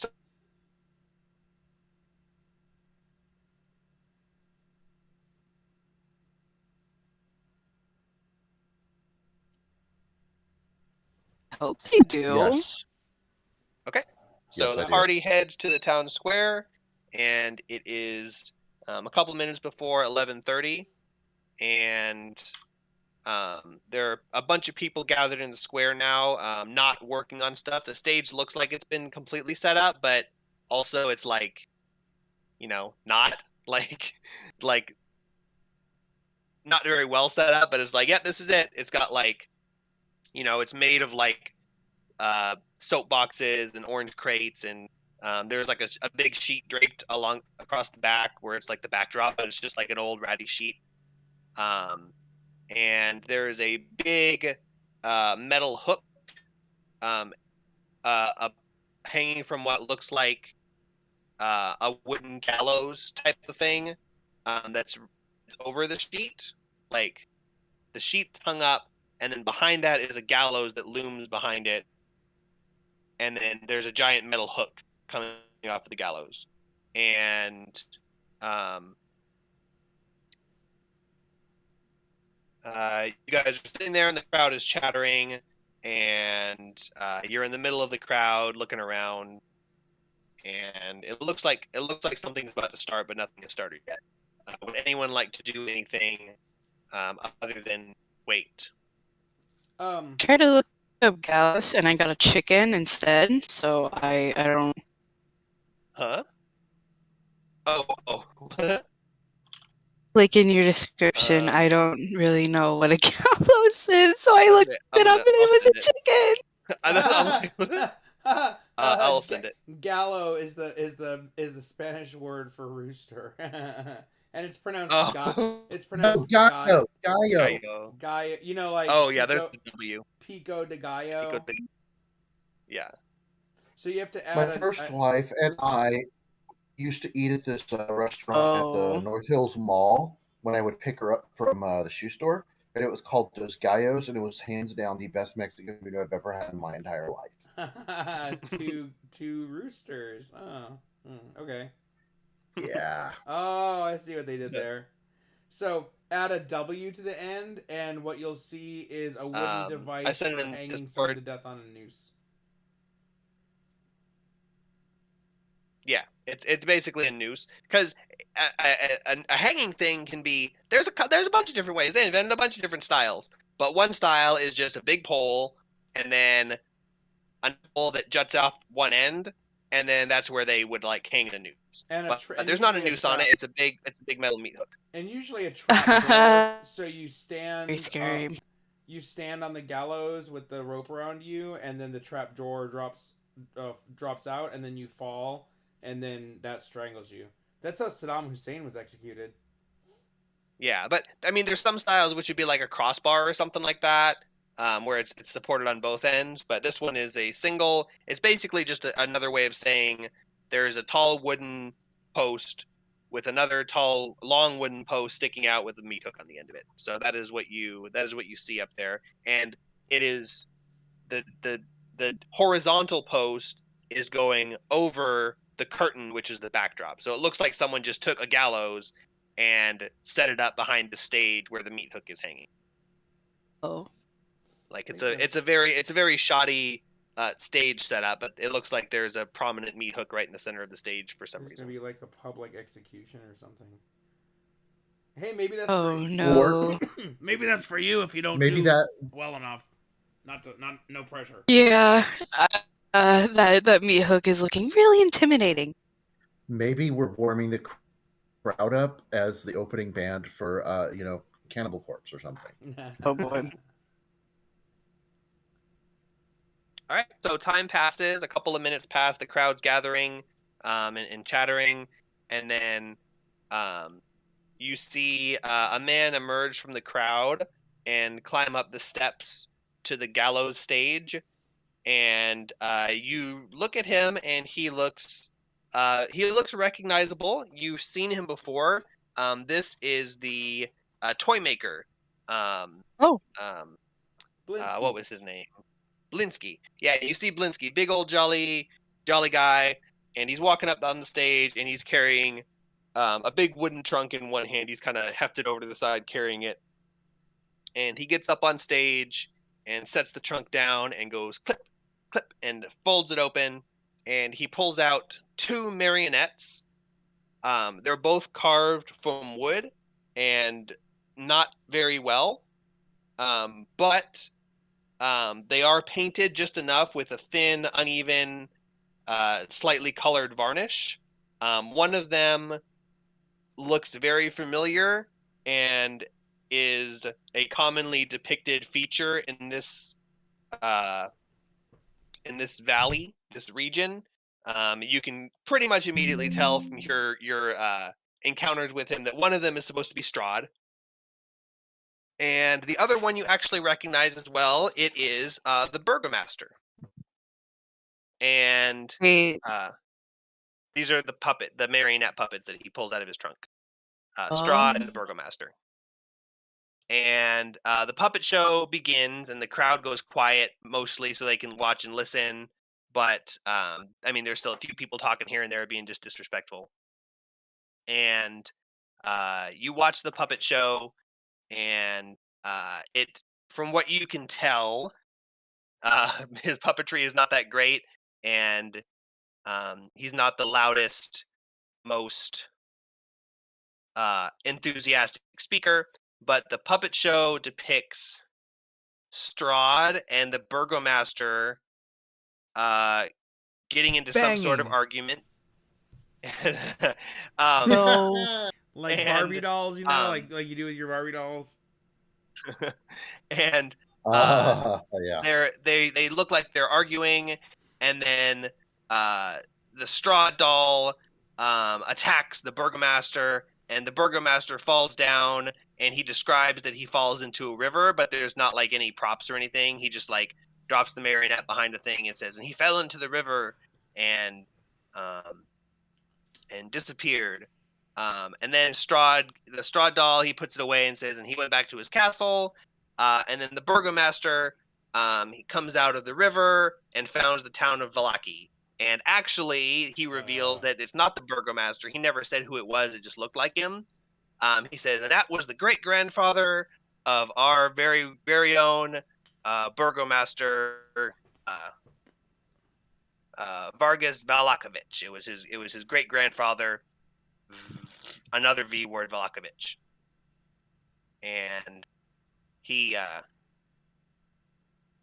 founds the town, and that's the end of the puppet show. And the guy stands up and he bows, and no one applauds, and he packs up his puppets and he walks off the stage. I want to. And Is this like an ongoing show? Like there's an audience and there's people going up on. Like I can't interrupt and ask and talk to him, right? you can if you want to. Are you talking about while he's performing or after he walks off the stage? No, like if there's like a time between shows and he walks off the stage and I can kind of like walk around the stage to like the green room or his dressing area or whatever and be like, oh hey, that was a good show, because I want to like he ask walks him straight about down the into the story. crowd. Yeah. You can go walk up to him and ask. Yeah, so Big E wants to walk up and ask him about that show and ask him about it. Yeah. Okay. He says, "Oh, thank you. It is the story of how this town was founded. Of course, might have been a few embellishments here or there, but I mean, for the most part, that's what most people in this town consider to be how it was founded." What's and he up kind with of that? gives you like a wide-eyed. He kind of gives you like a wide-eyed look, like don't question it too much further than that. Not don't question him, just don't question the. Like, yes, that's the story of how this town was founded. Sure is. Yeah, that's totally believable. I just had a question. Like, what's up with the whole like he was thrown into the river and then he came out and founded the town? What was it like? Magic in the river or something, or like what was up with that part? He says, "Oh, the burgomaster's grandfather was a great wizard, and many years ago, decades ago, him and Strahd got into a magical battle at the top of a mountain, and Strahd shot a lightning bolt into him and knocked him into a river, and everyone thought he was gone, but then he reappeared down here and founded the town, and that's how the town was founded." So the story goes. Among Us? Many people, non-believers outside this town, say that the person who was engaging in that battle was actually a powerful wizard from another realm. But we all know that the truth is that it was the Baron's great-grandfather who passed the ownership of the village down to his father, and then to him, and soon to his son. Who his son? Who's that? He we haven't met him. He exists. He says, "Oh yes, the Baron. He has a son and a wife, and he loves them both very much." How old is the son?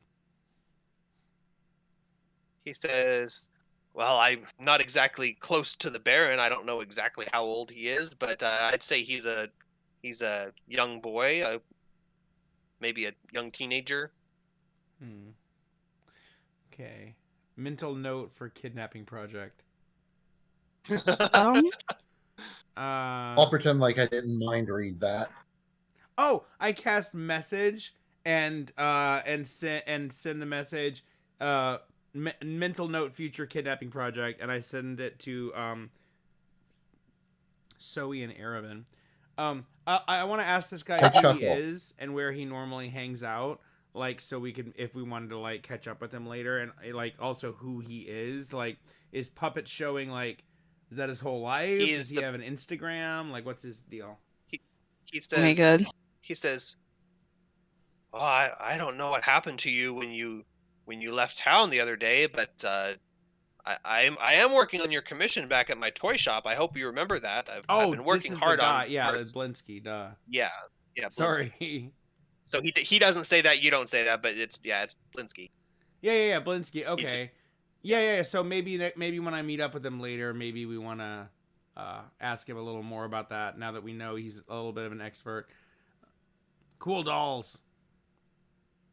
He says, "Oh, thank you. I made them myself. This is what I've been working on. This is why I couldn't finish yours very quickly. I had to make these for the festival. I had some other similar ones, but The Baron said he wanted brand new dolls for his festival, even though we have one every. He shakes his head and says, never mind, never mind." He looks around at like over his shoulder and he says, "Yes, yes, we had to have great new dolls for this festival, and next week we'll have another festival, and I'm sure I'll make some other brand new dolls for it. And the next week, and the next week."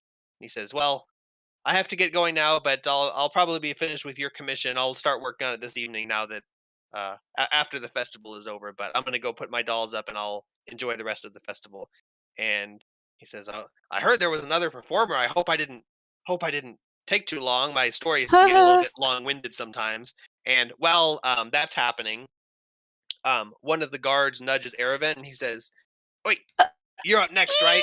He says the show went on a little long, so you probably got about 10 minutes until the main event starts, so you probably should hurry up. Uh, the puppet show started at 11:30. It's now 11:50, and the Oh guy shit. told you to be done by noon. Oh, it's Aravin's All turn right. now. That interaction was not wasting time because that was just Biggie. Yeah. Biggie. All right. Okay. Nothing. Get For your the first props. time in a long time, I feel stage fright because it's just an impending doom feeling. Anyways, Va- Well, that's Vanya- how I live every Vanya- day. what? I said, "What are you talking about?" That's how I live every day. Vanya can Well, cast wait, what was? calm emotions Oh, if you're really scared. no, it's fine. I do need those bonuses though. Guidance lasts for a minute, so you could get guidance just before you go out. BE doesn't really have anything Yeah, that would alright. help, so. I thought you took something that would help. Nah, really just Vanya. Biggie has disguise self Oh, and grease, invisibility, but we don't really need. my bad. I have message. I have Right? mage hand. If you need me to help manipulate, I could give you my mage hand and I could control it off screen as a prop if you want.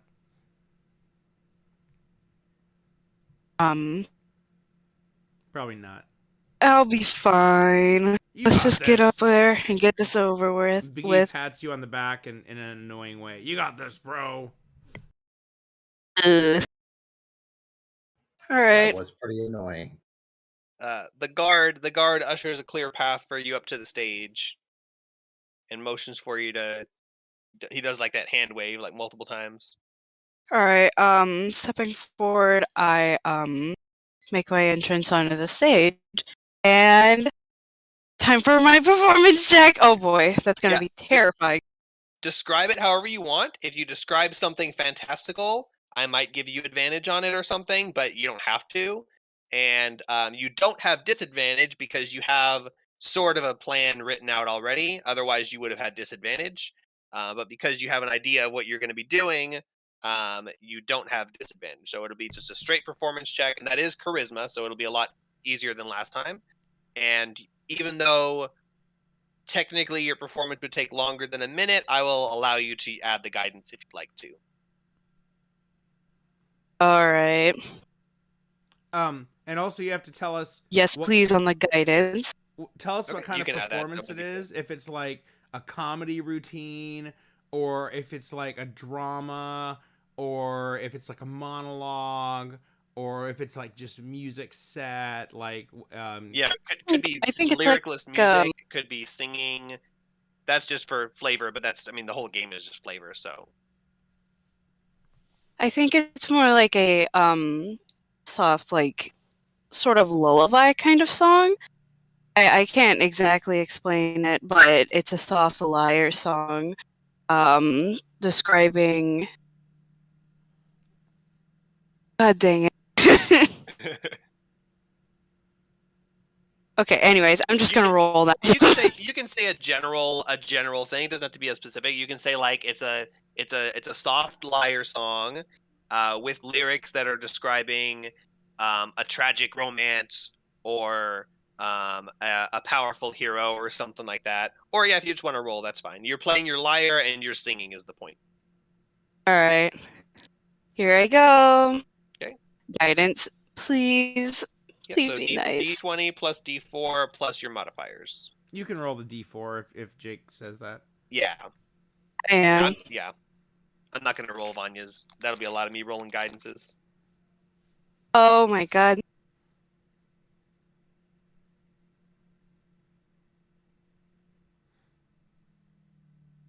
$17. All right. So you get up on stage and you're a little bit nervous, and the crowd's kind of mumbling to themselves that you don't look like them, and they're kind of like mumbling, and they look very like not impressed. And then you start playing, and a lot of the people seem captivated, and it ends. And it's been just a little bit less than 10 minutes, so it's like 11:58. Like you're cutting it short on time, but the crowd starts cheering and applauding as soon as you're done, and you hear shouts of encore, encore, encore, and they're clapping and like whistling, and a couple of people even throw flowers, even though they're like dried, gross, wilted flowers. Aww. And they're cheering for you and asking for an encore. Okay, I have to give the people what they want. If they want an encore, then I will provide them what they want. All right, make a performance check with advantage to play an encore. Awesome. You're feeling inspired by their encouragement. Still give me guidance, please. Guidance has already been used. If Vanya wants to alright, walk up fine. on stage and guidance again, she can. She would if you ask her. She's happy to. She's not really into the performance, probably. but she thinks it's kind of cool to help out. Like she gets to be part of the show, but she can pretend like she hates it. You could be like, "Oh, thank you for your applause, and here's my muse," and you call Vanya up on stage, and she comes up and casts guidance on you and takes a bow and then leaves, or something like that. Yeah. All right, so that happens, and yet you have guidance. So go ahead and make another performance check. The crowd quiets as you begin to strum your lyre again.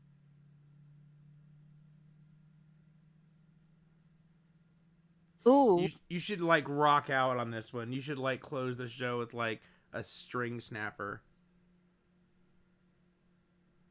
Ooh, that's a good idea. Something like more energetic because, the crowd's making me feel energetic. So relaying that sort of energy back to them, I rolled another 17.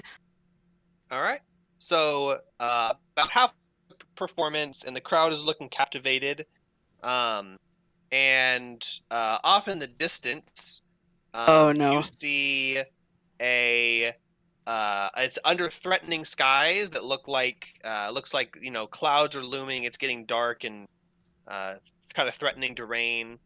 A parade of unhappy children dressed as flowers trudges through the muddy streets, leading the way for a group of sorry-looking men and women carrying a 10-foot diameter wicker ball. The burgomaster Wicker ball? wicker ball, so wicker, like a wicker Uh-oh. chair or a wicker basket. Oh, It's like- Nicolas Yeah, I'm Cage. getting very bad feels. It's like a wicker Uh-oh. man. It's like threaded straw and stuff like that. Oh. Is a wicker man or is uh, not a wicker man? It's a 10-foot wicker ball. I was just using other things that are made of It's wicker. the equivalent of a wicker man in this world. is what Kind of. you're Yeah, saying, I Nicolas think. Cage. I hope you like bees. The burgomaster and his smiling wife, who holds a sad bouquet of wilting flowers, follows the procession on horseback. As weary spectators watch from their stoops of their houses, the ball is borne to the town square, and there the procession halts, and the burgomaster looks around at them stopping, and then he sees Erevan up on stage, and he folds his arms and waits patiently for Erevan to finish his music as the crowd seems captivated by it.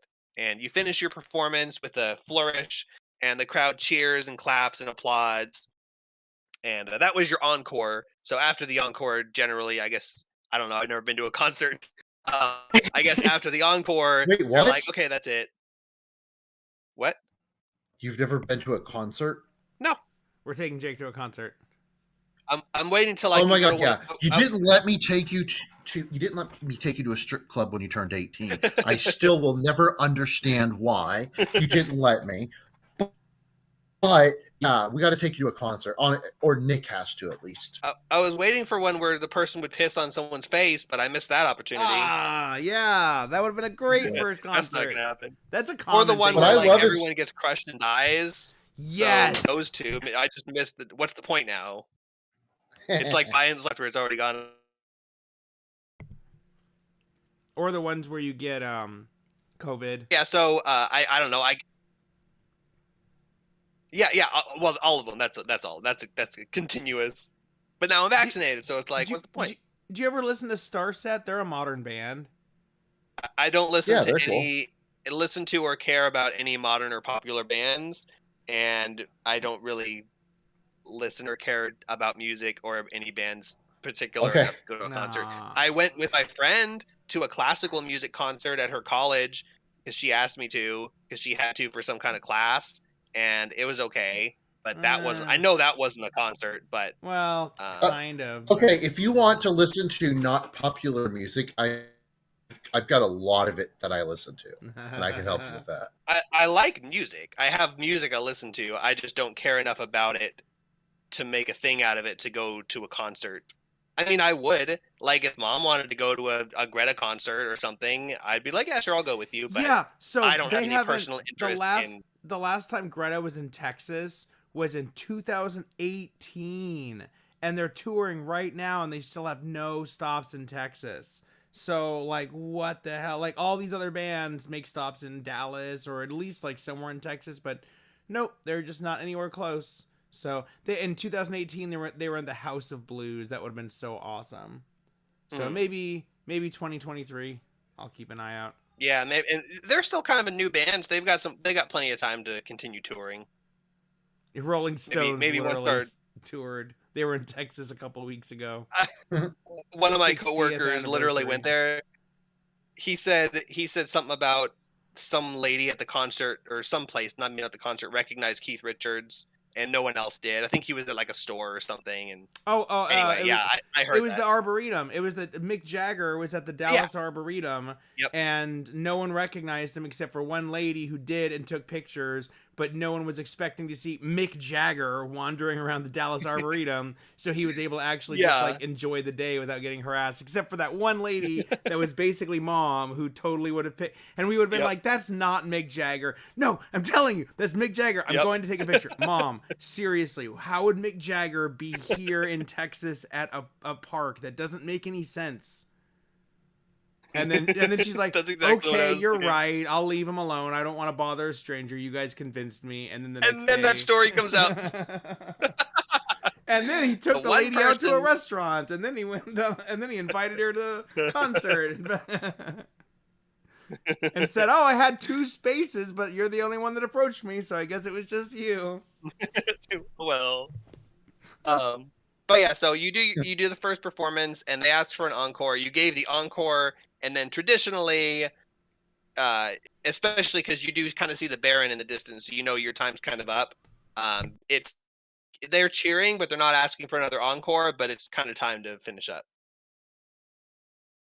But you're still standing on stage. You just finished your performance. So time for your outro. Your awesome outro. I cast Minor Illusion. I start casting Minor Illusion, like back and forth with each hand, like boom, boom, boom, and I'm doing like light shows and stuff, to like play him off the stage or whatever. So like while you're being like, nice, good night, Valaki, we love you, and you're like, and there's like flash, flash, flash, flash, flash, and it's like all kinds of cool like images and fireballs and shit and all that. And then a mage hand appears and a mage hand appears in the air and flicks the finger to everyone, and then it does like the metal hands, and then it just fades away, and then pause for audience reaction. They're still cheering. Some of them gasp in awe at the displays of magic that they don't normally see, and some of they're like, there's whispers through the crowd. Does anyone throw chastity belts up on the stage, like fling them up, like corsets, like really complicated undergarments are being flung up on stage. How are you doing that? I don't know. Undergarments that have been washed once per year, and guess what? It's been almost a year. This is tomorrow's washing day. The worst day. Okay, so does Erevan depart the stage? Yep. Okay, so Erevan climbs down the stage, waving to his loving fans, and re-enters the crowd and rejoins the party. And the procession grinds to a start again as it continues walking the couple hundred more feet through the crowd that parts, and the people who were standing there carrying the wicker ball in discomfort, waiting for the music to finish playing. They looked like they were having a good time. Oh, yeah, They climb up onto the stage and they hoist the wicker ball from the wooden scaffold 15 feet up in the air, and some random townsfolk from the crowd. Is anyone in the ball? Is the ball empty, or is Nope. any living thing inside of it? It's a big hollow but solid ball. Like there's wicker like all through it. It's not hollow, but there's no one inside of it. No one or nothing inside of it. It's just a ball. And Fuck you, Nick. Okay, seriously. If Amanda ever leaves me, well, no, that's right. Deanna is with you too, so never mind. Silence! Absolute silence from the rest of the group. Never mind.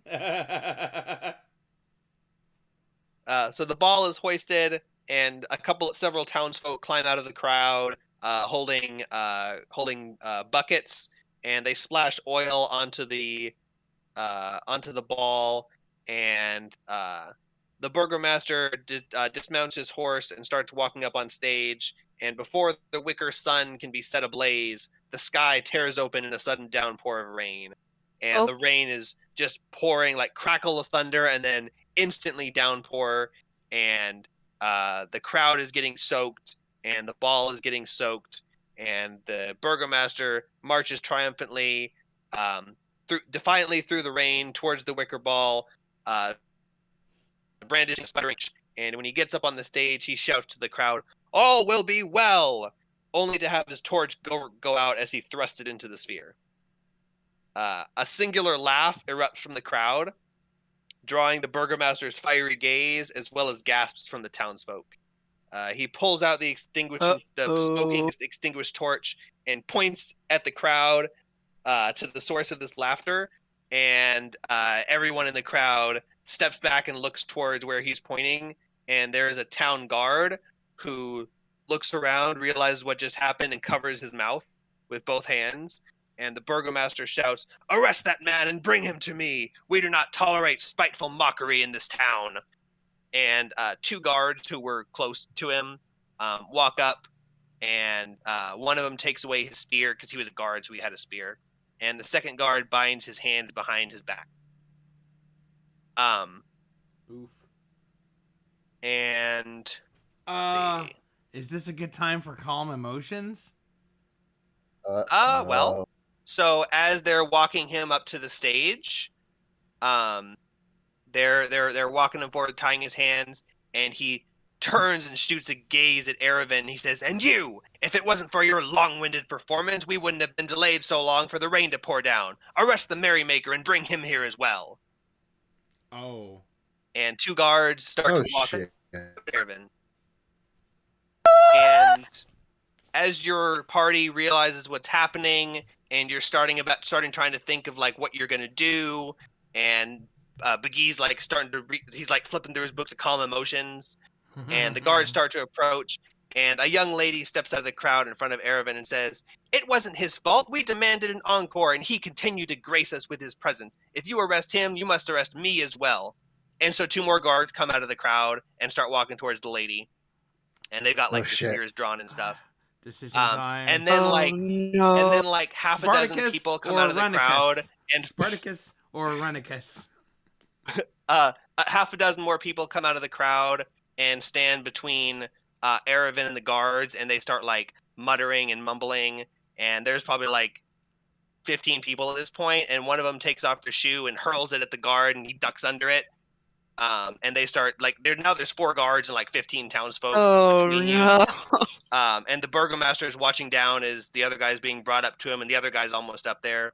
And he looks frustrated, and he says, "Oh, for the love, don't bother him. We don't have time for this. The festival must go on. All will be well. Leave the bard and come help me with this fool instead." And the townsfolk just kind of dissipate. Oh fuck! What do we do? Sounds like everything kind of worked itself out to me. Yeah, that's true. I mean, I was gonna help that guy, but then he kind of like cussed you out. Now I'm just like, have fun in the dungeon, bro. Oh, I'm sorry. I mean, that doesn't really matter because you didn't do anything yet. But the burgomaster said that, not the guy who laughed. Oh, so we don't hate The that, we don't hate burgomaster- that guy. The burgomaster blamed the guy who laughed, and he blamed Erevan for taking too long. So what do we do, guys? I mean, we don't have to do anything. Vanya has calm emotions, which does require a saving throw, which if they fail, that could be bad. But if they do, then up to a minute, then they act indifferent. So maybe we could but I don't know if we want to necessarily use magic to break someone free from the guards. Maybe we just follow them and see kind of like what's happening. I don't know. Those are my thoughts. Big E doesn't really. You can have calm emotions.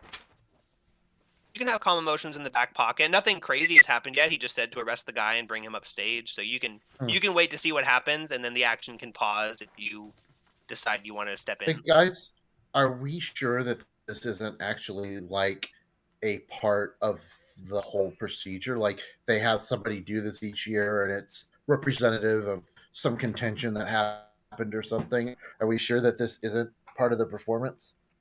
Like a passion play? Well, like how it started off with the description of the story and stuff like that. Then, yes, a member of the audience laughs at the story and laughs at all the stuff. And then, yes. The Stations of the Cross, Rocky Horror Picture Show, like an audience participation thing. Exactly. Yes, okay, I guess that would be performance art. Sorry. Yeah. I mean, it could be. So maybe we just keep an eye on the situation and see if he's about to get stuck into that ball and lit on fire. So Biggie has Disguise Self, Invisibility, and Grease. Those are the non-combat spells that might be useful.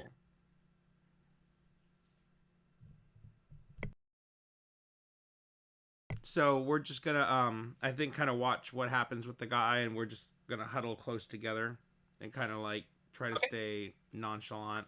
I have not, just so you guys know, Biggie has not cast Mage Armor on himself, and Vanya has not cast Aid. So I could cast those now if you think there might be a battle coming up that would save us a turn. Or yeah, good idea. Do you think I should? Okay, so let's go ahead and do that now. So burn a level 1 I will say, in this sort of a situation, if it seemed like you guys are going to have to jump into a battle, even if it's something like, he's got the Executioner's Axe and he's raising it into the sky. Oh, we can take 6 if seconds you have to buff real quick. If you have time to intervene, you have time to react and go, oh, Okay. shit, we need to cast. You can all cast a spell. Okay, I'll hold Okay. on. So Aid, Mage Armor. I just don't want There are situations where that won't apply. Yeah, I just don't want to waste my first turn in battle. Yeah. Because you're the ones who would choose when to start the count. Unless someone's attacking you directly, you're choosing when to intervene. So you can take 6 seconds, cast a spell, then go up and start fighting. But if you get attacked by someone, that's different. So you can still cast them if you'd like to, but if you're talking about you guys intervening, you have a chance to cast before you do that. Okay, so we're just going to keep watching. Staying close enough to interact if we need to. Yeah, so, I'm good with that. The guards hoist the guy by his arms behind his back and lead him up to the stairs. And the burgomaster looks at him, and he looks down on him in disgust, and he says, "Lars, I should have known it was you. You always have behaved like an ungrateful peasant." And as he says peasant, spit little spatters fly out of his mouth and hit the guy in the face, even though he's soaking wet from the rain. He's got contempt in his voice for the guy. he looks at the other guards and he says, "Bind his legs and tie him to the back of my horse. If we can't have the blazing sun to mark this occasion, we shall have a different kind of spectacle instead." Uh-oh, here it comes. And the Oh, guards, no. What kind of guards kinda- spectacle? the That's guards. my character asking. What did you say? That was my character actually asking. What kind of spectacle? Oh, you shout that and ask. Yes. He says, "You'll soon find out." Okay, thanks. I watch Nicolas Cage movies. I know what's coming. The guards grab him under his shoulders, his elbows, and they drag him to the horse and toss him on the ground. And they tie his ankles together and tie a rope to the rope around his feet and attach it to the back of the horse to the saddle.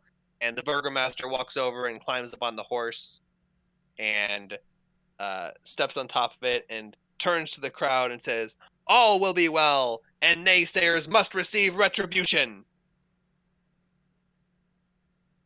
And then everyone in the crowd is silent, and they're just watching.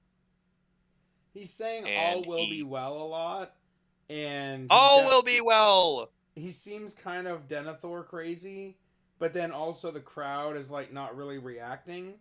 So I'm wondering if I can get any kind of insight from the guy or the crowd to see, is this normal? Are they acting? Is this guy about to die?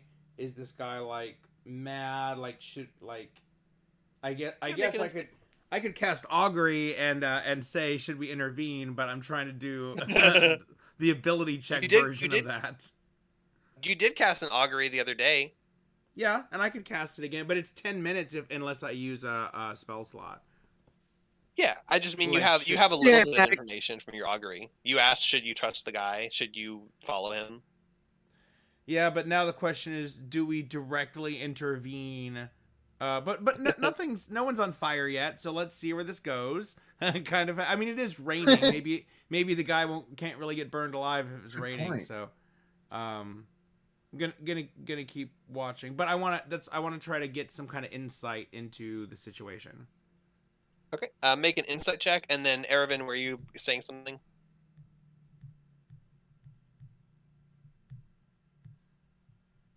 No. Okay. I thought I heard you about to ask a question or say something. I'm gonna do. I might have bumped my button. Oh, that could be. I'm gonna do Begee because even though Vanya I'm not gonna min max between two characters. Begee's my main character, so he gets a 13, and to insight he has +0, but 13 insight. Okay. With a 13, the crowd's reaction doesn't seem like that of people watching a show and enjoying it, but it doesn't seem like this is something that they're not used to seeing. The burgomaster does seem like he is really pissed off. He doesn't seem like he's acting. And the guy on the back of the horse being tied up and flailing in terror is really selling his performance. Okay. So it's an execution going down. And the burgomaster kicks the horse in the haunches, and the horse rises and whinnies and then starts trampling through the square as the crowd splits the way. And the rope drags him along the ground as he rides the horse through the square. And he's wearing armor and like leather and stuff, so it's not like tearing him up. But every once in a while, he goes over like a big rock, and his head goes thunk. He's got a helmet on, but after a couple of thunks, the helmet flies off. And he's just dragging him along, and he does not look like he's doing good. Okay, so just to be clear, the burgomaster is riding a horse, and he's dragging this guy through the square on a rope. Yeah. The guy that laughed at his torch going out. Okay, he's dragging him. Okay, I'm gonna. That's serious damage. I'm gonna cast Calm Emotion. So Vanya is gonna get really like at this point. She's just like, no, this is fucked up. And she's going to step in and cast Calm Emotions and centered on the burgomaster. So it's a range of 60 feet. So as long as he's within 60 feet, it's a 20-foot radius sphere centered on him. And each humanoid in the sphere must make a charisma saving throw.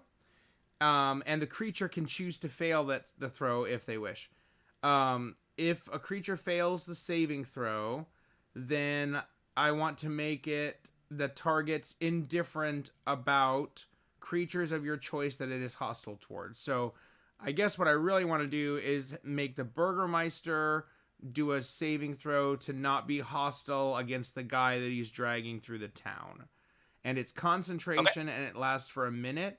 And the DC is 14 charisma, and I don't think I have any way to buff that at all.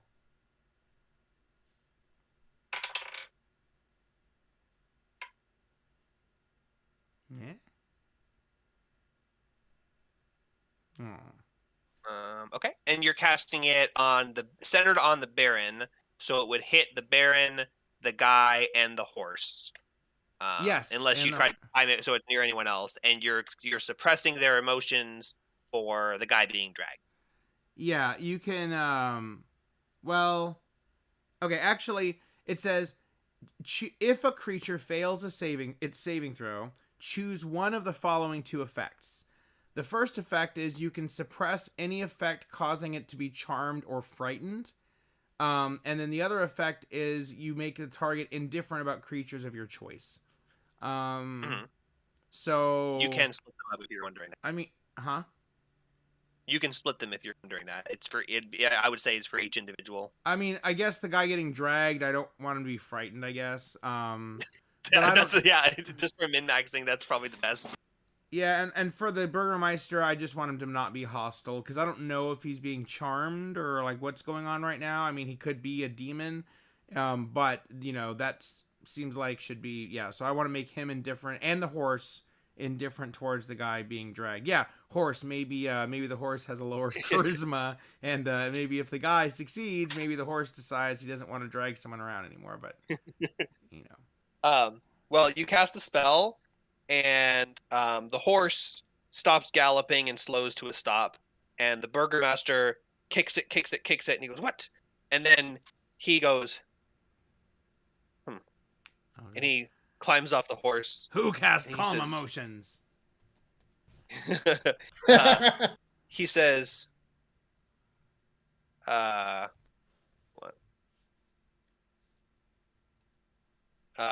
He says,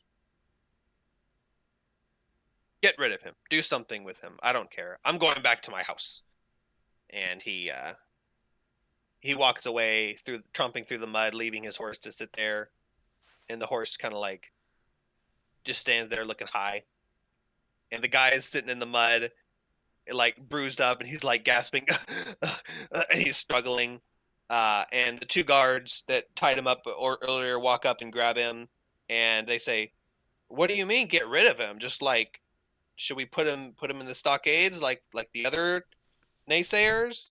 He says, "I don't care."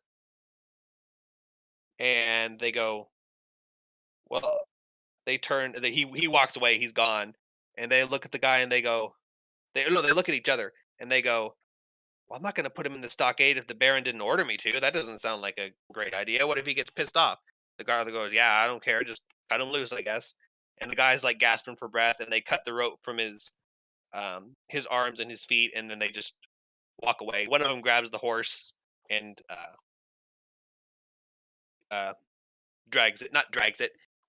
leads it back to the direction the Burgermaster went. And the crowd in the square just kind of seems like this is normal, and they just start dispersing. I am so confused right now. I'm not asking you for personal clarification. This whole thing is meant to be confusing, clearly. Well, I can recap. I can recap it real quick because a lot of stuff happened in a short amount of time. There was a festival, and the festival seems Hello, to be I'm back. What? Back. Oh, welcome back. Oh, good. I don't know how much you missed. Jake's recapping the last 20 minutes. I'm about to recap. Yeah, perfect. Good thing. Well, yeah, here's the recap.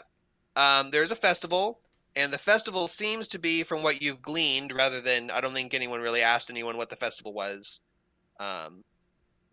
is that there is a giant wicker sun that would be hung from the square and lit on fire to signify the sun, which it doesn't get seen very much here. And the Morning Lord is one of their deities. He represents the sun. So it's just kind of a representative thing, like, light the wicker ball on fire. It's the sun. Oh, rejoice.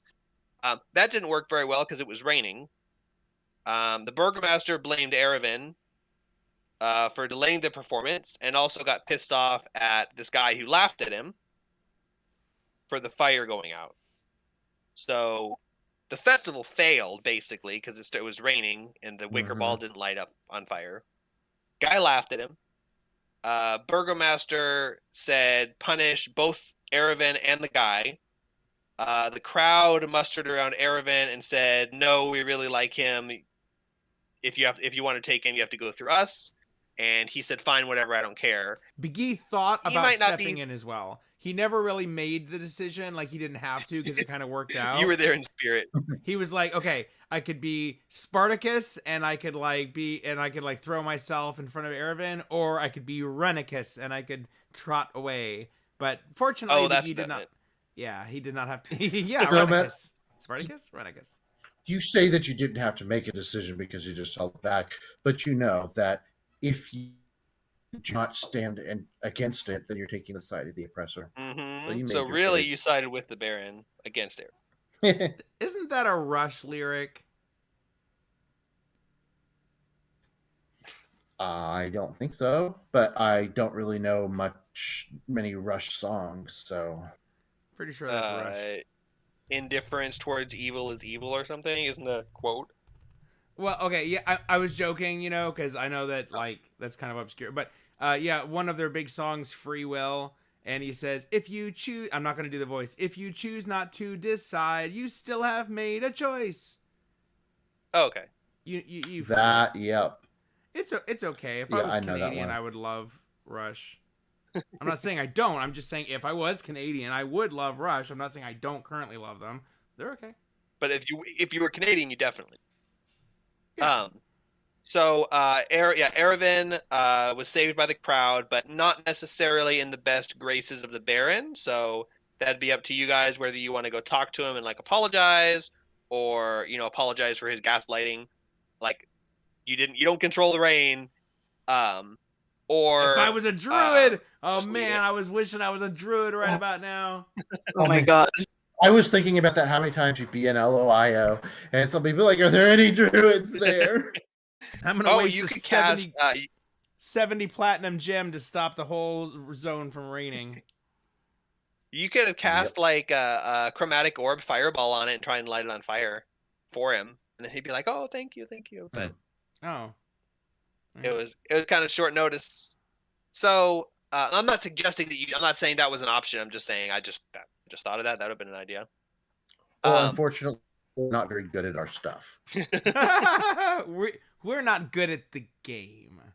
that was meant to be more like stuff's happening, so you don't have time to sit there and analyze your abilities. So yeah. That's just a thing that could have been done. Like, oh, well, I guess I don't need to worry about the guy who laughed at me because the thing's on fire now. See, I laugh at you. He probably would have gotten pissed off anyway. So yeah, then they took the guy who laughed, took him up on stage, tied him behind the Baron's horse, and dragged him through the town for only a little bit before Vanya said, no, that's enough, cast Calm Emotions, which this is, I think, where the confusing part comes in. The Baron stopped caring. The horse stopped caring. The Baron said, I'm going home. Got off the horse and left. And the guard said, what do we do with the prisoner? And he was like, I don't care. And they cut the prisoner loose. And that's it. That's the festival. Oh, sweet. They both failed the saving throw. Yeah. Horse and guy both. Neither. Horse stopped immediately, and the guy didn't try to egg it on. Or you feel like from his personality, if the calm emotions didn't work on him, he would have been down in the dirt kicking the guy in the face. Wow, he was definitely affected by the spell. But that was the festival. And it seems like all the festival was a little short performance and lighting him. He was going to light the ball. You don't know, maybe he had a speech prepared Maybe there was something else was going to happen, but it ended there, and he left. And the hanging sun, soaked in oil and water, is still hanging up, and the crowd is just starting to disperse. Everyone Oh, looks. the crowd, the hanging wet sun is still hanging there. Yeah, yeah. But Um, the crowd, now that the Baron's gone, the crowd's like, okay, it's over, and they're all just going back to their own stuff. oh, never mind. You know what Vanya has also is flaming sphere. Oh, yep. You could have But just cast a flaming sphere and been like, here you go. yeah, but I don't want to use all 3 of my slots like within 5 minutes, so Yeah. I'm happy with calm emotions. Big E wants to ask nearby, so the crowd is kind of like dispersing. Big E wants to look for like find someone, and be like, hey, what's up with all this? The Baron seems like he's really trying to like kind of at odds with the crowd a little bit. What's going on around here? You find a random person and ask that question, and the random person says, um, uh, No, I'm a random person. hi, I'm a random person. Um, he says, the Baron is not at odds with anyone, but there have been a lot of festivals lately, so I think people are just getting a bit fed up. But you didn't hear that from me. I'm not getting fed up with them. I love the festivals, but anyone who disagrees with that is brought and put in the stocks. So I, for one, support our Baron Overlord, but other people might disagree with that. So there's been some contention growing, and the Baron is making sure to make quick work of it.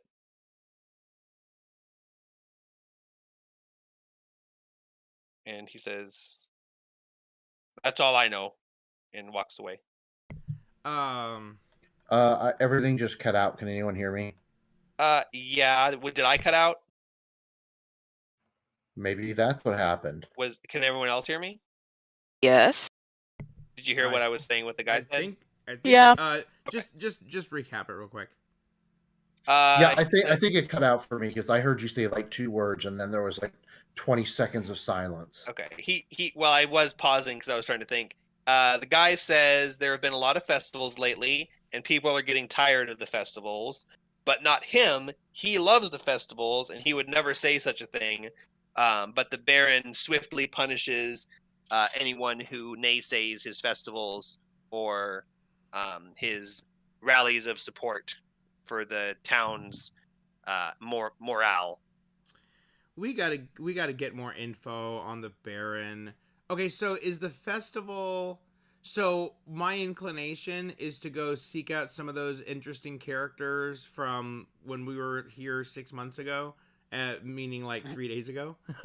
um, and now that we kind of like know some stuff about the Baron, like he seems a little sussy baka, and I feel like we want to like see if he's got any like not enemies but like opposing factions that might be willing to speak privately with us. The puppet master guy seems like a good person to check with, but also there was some kind of a circus guy, and there were some Vistani. I can't remember. So that's where Biggie is. So Biggie's like, hey guys, I don't know about this Hansberger Meister. His last name is cool, but there's something up with him. I think we should check around town and see if he's got anyone that knows his closet skeletons. Because everyone has some things that they've done that they don't want anyone to find out about.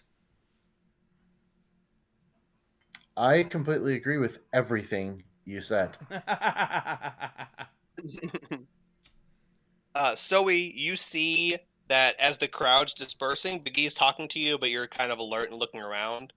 As the crowd's dispersing, there's one person in particular who seems like he's close to you guys, but also not super close, like he's keeping a distance almost intentionally.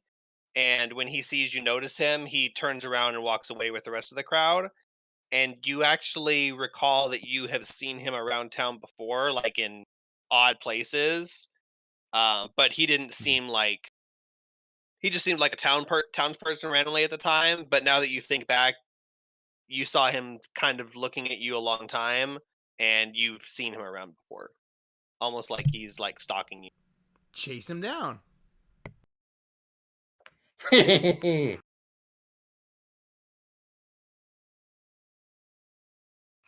Yeah, I'm all for chasing him down and then going, "What's up?" Okay, you're all for that.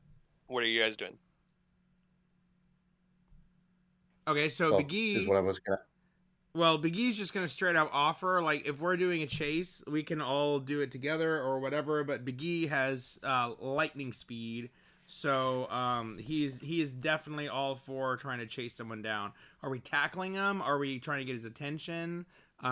He's not right. running. He's just in the crowd and he's just walking away. He thinks he's being slick, but so he noticed him. You noticed him, so Big E doesn't technically know anything. So I Oh shouldn't. shit! I won't act Okay, on that. hey guys. So I wanted to tell them, just kind of whisper to them and tell them what's up about this guy appears to be following us and saying, I think we should go, cut him off and have a chat. All right, let's tackle him. James, put those 999 speed kicks on and get ready to go. Yes. Am I tackling him or am I just trying to get his attention? Try to get his attention, but if he keeps on going instead of stopping, then try to grab him and grapple him, and if that doesn't work, then tackle him. Okay, can Erevan come with me because he's pretty fast too, and that way if I fuck up, he can. Erevan, would you come with me in case I fuck up? Yes. I'm not the group leader. You don't have to ask my permission. Okay, so Vanya casts guidance. It lasts for a minute on Biggie. And then he'll lead. So Biggie's running movement speed is 40 feet. Erevan's is 30, which I assume this guy's is. Biggie can activate his blade singing to gain an additional 10 movement speed for 1 minute. But he's not going to do that unless he has to run. No, based on the speed he's walking, he's not fleeing. He's just dispersing with the crowd. He just dispersed a little bit later than the rest of the crowd, and just coincidentally, right as Zoe locked eyes with him, and he's just trying to blend in with the crowd. But I'm not don't running see him after directly. him. I'm trying to just slightly move faster than him so that I catch up with him. But it's not like, hey, come on, I'm just. And whenever we get close, I want to get his attention and be like, oh, hey, excuse me, can I talk to you for a second? And if he runs, then I'm going to hit blade singing and haul ass. But if he doesn't, then I'm just going to, lead him back to Zoe and stuff and say, hey, we want to talk to you. We've seen you around or whatever. So Zoe mentions it, tells it to Biggie, says, hey, there was a guy in the crowd watching us, and he started walking away as soon as I looked at him. And Biggie goes, okay, I'll go get him. What does he look like? And Zoe describes him as quickly as she can from what she saw, even though she only saw him for a couple moments before he disappeared in the crowd. And Biggie instantly bolts off at like Al from Malcolm in the Middle speed walking speed, like trying to look casual but walking back speed. That's awesome. And make a perception check to see if you can pick him out of the crowd, because Zoe spotted him right away. You're now trying to find him in a crowd based on Zoe's description. Great. What's the lighting situation? Is it bright light or is it dim light? I'm gonna say it's noon, and right now it is dim, but the light counts as bright light because it's daytime. Okay. All right, making a perception check. Did you watch the video where he pointed out that you get a -5 to your passive perception with dark vision in darkness? No, but I'm aware of that, and most situations are dim light anyway, so if it was total darkness, even if you had dark vision, you would be getting -5 to your passive. But anyway, I rolled a 10 and then +2 perception, so 12 perception. Okay. You do find a person in the crowd. I said I have guidance, so I get to add 4 more. So 12 plus 13. All right, you're able to pick out someone who fits the description that Zoe gave you in the crowd, and he is eyes forward, walking straight ahead, and the crowd is kind of dispersed at this point. You guys are like 100 feet from the town square, walking towards the eastern gates, not towards the gate, but just in that direction. And he doesn't notice you or he doesn't respond to you as you walk up towards him. Excuse me. Hey, can you come here, please? We need to talk to you.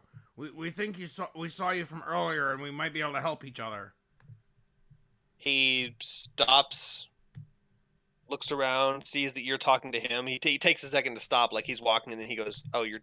He turns around, sees no one else responding. He goes, "Me? Are you talking to me?" Yeah. Hello. My name is Lord Palmerston, and I need me and my friends have a proposition for you. If you'll just come over here for just a moment. He says, "Okay, I'm not sure what sort of business you'd have with me, but what can I help you with?" I'm putting And I guess he follows you over to the party. I'm putting the Malcolm in the Middle race walking on my screen. That's exactly what it looks like. Because you're walking normal speed, you're not dashing. You're just walking at 50 movement speed or whatever, 40. Ervin, talk to him, or Zoe, because I'm resizing this screen for effect. It's very important. Zoe? Zoe. Zoe there? I'm sorry. I was distracted. I'm sorry. What? It's okay. Okay, so I called the guy over, and he's confused. He doesn't understand why, but he's coming over. While that is true, I don't see what it has to do with you announcing it to the stream about me. So, Joe, wait. I'm the guy who's confused. Haha. Oh. By the way, I'm going to send the link to the Malcolm in the Middle video because I'm playing it on the stream. Yeah, I'm sorry.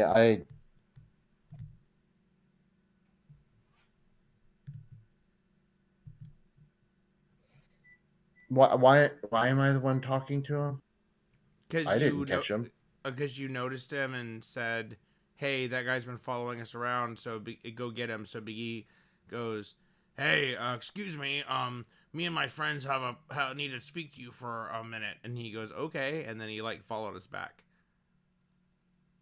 So and now your party of 3 can decide. None of you have any other info other than that Zoe saw the guy tailing you, and you 3 can decide what you would like to ask him or accuse him of. Okay. See. Sorry. So I want to talk to the guy real quick, and I want to kind of ask him how he's doing because we've seen him around a bunch. Try to get a gauge on what he's doing, I guess. He says, "Oh yes, I mean I live here, so I'm around. I suppose." Well, it did look a little bit because we keep seeing you, and you looked like you were looking at us, and I was just curious if there was a reason why. If it was just coincidence, were you following us? What's going on? He says, "Well, if I'm honest, I was just admiring the beautiful performer there. I noticed I've been watching him since the performance was over, and I'm just captivated by his aura. Make an insight check." Saucy? Okay. Sassy Baka. Wait, me make the insight? You, the one talking to him, yeah. Okay, that's what I thought, but then I heard Will, and I thought maybe I was wrong. Hold on. No.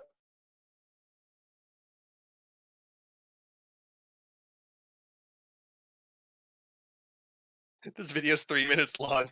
It's been playing, and it's like the whole episode almost. Yeah, I just have it playing in the background. If it was a show that anyone cared about, it probably would get taken down or something. But I got an 8. Malcolm in the Middle. An 8. Yeah. Okay. Rude. He doesn't seem like he's lying. He seems, as he speaks to you, he seems like he honestly just was admiring Erevan and couldn't take his eyes off of him after the performance. Interesting.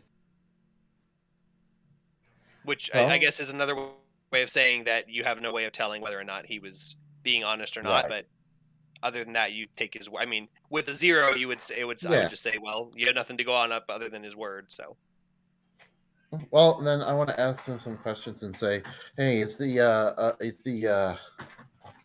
uh Baron Bonder hamburger thing, is he always that like intense? he says, "Oh yes, all the time." It's he looks around, make sure there's no one like immediately watching. He says, "It's quite bothersome, but we deal with it. You know, it happens. What We're do you used mean to it by by now. it's bothersome? I mean, we have these festivals every week, sometimes twice a week, and he expects Every everyone week. to show up and be happy all the time, and it just gets tiresome after some time when you know 2 holidays got a week. God, it's like the we've got certain Is this denominations. Jehovah's Witnesses? he's I'm like, Is yeah, this their Catholic. dark horror story of their birth? This is their backstory. this is the villain story, the villain origin. He says we have festivals all the time, and with bleak days and even bleaker nights, and hardly any food to eat, and our supply of wine is getting low, and there's not really much to be happy about. But he kind of forces us to comply. But I shouldn't badmouth him anymore. Or he'll probably put me in the stocks. But I don't know what else you want me for. I'm just a dude here. Oh, My ask him opinion's his no better than name. anyone else. I introduced myself as Lord Palmerston, and he seemed unfazed. So see if you can get this dude's name.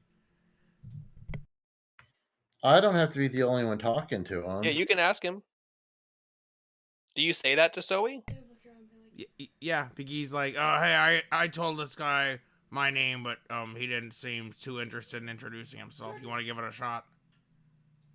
He says, "Well, you never asked my name, so I wouldn't have thought you cared. It's Ernst. It's Ernst. Ernst." Nice to meet you, Ernst. What part of the city are you from? What's your deal here? He says, "I hardly think that's any of your business." Well, I am just asking a question. You don't have to be a jerk about it. He says, "Well, you stopped me on my way back home. I've got things to do, and ran up to me and stuffed me, and now you're inquisiting me about the Baron and things that could get me thrown in the stocks. What are you doing here? What's your story?" Well, for one, the Baron invited us to his festival for a special performance, which I helped write, by the way. My name is My name is Lord Palmerston. That's right. That's my name. He says, It's on "Oh, the. Mr. Palmerston." It's He printed on the specifically playbill. calls you Mister. He says, "Oh, Mister." He interrupts you, by the way. That's not me interrupting. He says, "Oh, Mr. Palmerston. So you're friends with the Baron, are you? I suppose And you're yeah, he in asked full me support to. of his weekly festivals." He told me to keep an eye out for anyone that was acting a little bit suspicious. And I'm not saying I'm gonna go turn you in or anything, but I'm just saying that you should be a little more respectful towards me there, buddy boy. He says, Is that any "Oh, rolls? certainly. Any rolls going on? Make an Insight, intimidation check. deception, intimidation. Okay. Ooh, intimidation. Ooh. Intimidation, huh? Is Vanya guidancing me? Sure." Vanya, give us some guidance here. Okay. Intimidation. You know what? Ironically, the one charisma thing the Biggie has is performance. Don't know why that happened. Backstory, probably. I think it's a background thing, Maybe. or it might be Okay, blade singing. so Actually, blade singing. um um oh yeah, it is blade singing. Yeah, you're right. Um 8. Did you say weight or 8? 8 is my total. Including my -1 to charisma. This is why I have -1 to charisma. This is why I don't want to talk to people. He puffs Yeah, out his well, chest. He puffs out his chest and he says, "Well, certainly, if you're friends with the Baron and you're doing you're making his deeds, then perhaps I should not be seen speaking with you. Good day." And he turns around and walks away in a huff. Oh, before he does that, he says blah blah blah, and then he says, "You'll probably turn me in for complaining about his festivals." Which, by the way, I wasn't complaining. I was just answering your question. And he turns around and walks away. Well, I don't think we were getting anywhere with that dude anyway, but we should probably keep an eye out for him because I think I just royally pissed him off. okay.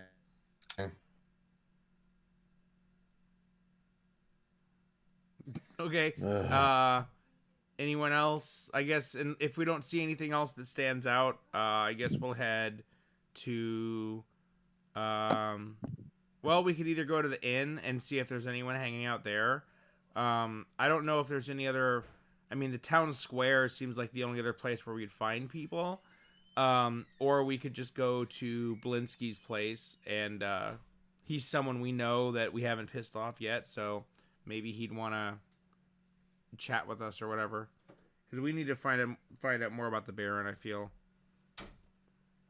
Yeah, I feel like there's a huge chunk of this story that if we rolled just a little bit better. Big E doesn't roll good charisma checks. The Arabic got story's, like the story's not gated two behind. The story's not gated behind checks necessarily. no, but aspects of it are. Necessarily. So where do you guys want to head? I mean, Puppeteer seemed like he was really, interesting. I thought Yeah, that's what we were planning on doing next. I Was looking for him. Then. Okay, so we want to go talk to the doll maker. Yeah. Okay. Yeah. You go to Blinsky's toy shop, and the sign on the door says "Open." And I go on in. Big E goes on in. All right. You walk in, and Blinsky is standing there. He's working on some stuff, but he's mostly like drawing up plans and stuff. And he sees you come in, and he says, "Oh, hey, welcome, welcome. I'm sorry, a bit early. The festival just ended. I haven't had much of a chance to continue working on your commission, but like I said, I should have it ready this evening. Did you need something else that you came here for?" Oh yeah, no, that's fine. No rush on that. I really appreciate your help making that custom item. No, I just wanted to ask you, now that we're kind of in a more private setting, like, seems like there's something up with that Baron dude. I don't know. You seem like you know a little more about him. Is this a safe place to talk? And if so, we want to know more about his relationship with Strahd and what's going on around this town. And you seem like someone that we could just blindly trust. You're the only person we haven't pissed off in the whole neighborhood. So I don't know. I'm kind of going out there a little bit with trusting you on this, but I don't know. Can you help us out, bud? He says, "Oh yes. Well, the burgomaster, he's a man who means well. He believes that the only way to escape the dread and horror and sadness that engulfs this land is to make everyone happy and merriment and festivals and happiness and joy. And as a toy maker myself, I agree with him. I mean, I am happy to perform at any festival he requests and make custom commissioned toys for each festival once or twice a week. And it keeps me in business. No one else really cares for my toys very much, but him and his house is a very good business partner. And I love seeing the happy children and townsfolk at the festivals and in the streets. I may not agree entirely with the whole thing about throwing people in the stocks if they're not smiling or happy, but what can you do? Yeah, was he always like that? Like, has this been like for a while, or has he just been in a bad mood recently?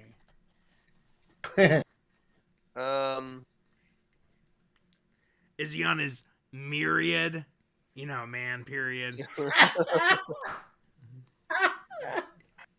Man, He that says, was funny. no, this is pretty much. I mean, it's been like this as long as I can remember.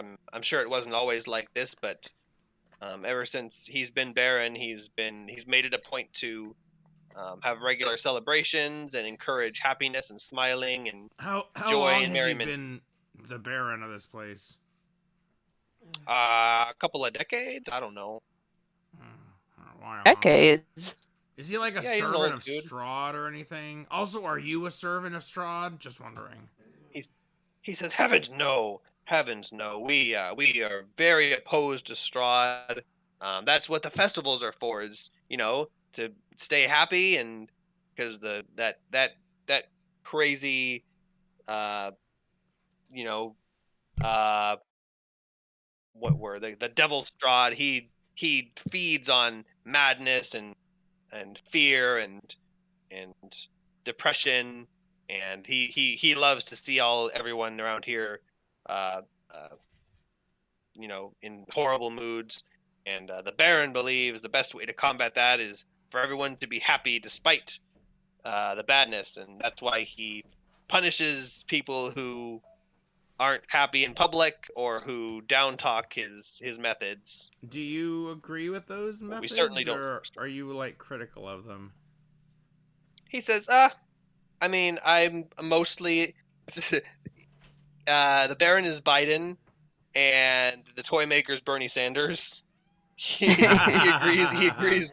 He agrees with the uh, the outcome, not so much with the. He agrees with the message, but not so much the method. That's a really good. Has anyone said that before? Did I just make that up? I don't know. He agrees with the message, but not with the Let's method. go, Brandon. Uh, I'm obviously kidding very much.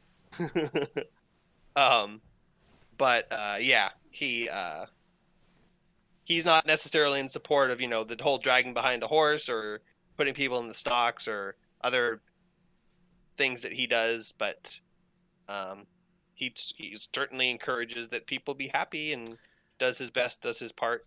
okay, I'm gonna ask if he knows of anyone else in the town who are close to the Baron who might have an insight into um it. So it's like, okay, fine if he wants to be like really strict and stuff, but he seems mercurial. He seems like he quickly like takes offense, or like oh, like moving on to this or that, or like he's saying, oh, everyone has to be happy, but then Reflects very quickly. someone laughs, and yeah, so like it seems like we want to learn more about his situation and make sure he's stable, since he's like running this place, and or if he needs any kind of help. But So yeah, who else in the town could we search out that might be helpful with information about him? And were you going to say anything on that, Zoe? I was about to start the mental debate of, is this something we could even do? Does it matter to us? Why would we do this? It's our responsibility, And I'm like, Because it's the content before us. We could leave here. We don't have to stay and fuck around with Velaki. Yeah. There is. You there's guys have like a dozen quests. This is just Yeah. where you guys Yeah, we time. could do. We could. I could do. go I to- am curious about the Baron, though. Yeah, I just feel like there's not really any other town that we have as like a safe place, and this guy seems unstable. It seems like that's what the festival is telling us, is there's something up with this guy. And I don't know if we're gonna like, and I'm not saying that necessarily he's an enemy we're gonna destroy, but like maybe there's something that he's keeping secret because he's being blackmailed or something. So, and we're not necessarily going to like figure it out right now, but while we're here, I was thinking like explore that. But we could poke around a little bit, and we could head on to and I'd check with Jake on to remind us of the quest. But I know that the Wizard of Wines, there was like two or three things that we were going to do there, so we could head on and move to the next place. Because you can come back here, right? Like this is it's almost like a sandbox situation. We're just, it's not like we're not doing a railroad. We're doing an actual campaign. So there's new locations we haven't Yeah. been to, and we can also revisit these. We could go back to Barovia, but I think that we were going to continue on to Kresk to bring what's her face Arena to be somewhere safe. So that's kind of like our overarching goal. We just needed somewhere temporary.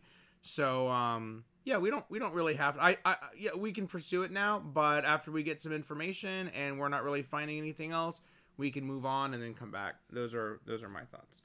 But what I want to ask All this I'm saying guy is that is I want. yeah, sorry. No, I was just saying. It's all I'm saying is that at some point I would like to make sure we finish this thing because I am legitimately curious about what's going on with Baron. Yeah, me too. Doesn't have to be a priority or anything. I almost feel like it's a worm tongue situation that we need to kind of figure out what's going on, and maybe we could upgrade this town to be a little safer. True. So yeah, is there anyone I else I could ask about that would be helpful in this town? He says, no one is really very close to the Baron other than his wife, possibly his son, but no one ever sees, and his henchman, Isaac. You might have met him. He says, but other than that, the Baron has a very brittle ego and lashes out at anyone who pokes even the littlest bit of fun at him or shows him disrespect. So not many people really associate with him unless they absolutely have to, at risk of attracting his ire. So that's just kind of his personality. He's always been like that. Although he has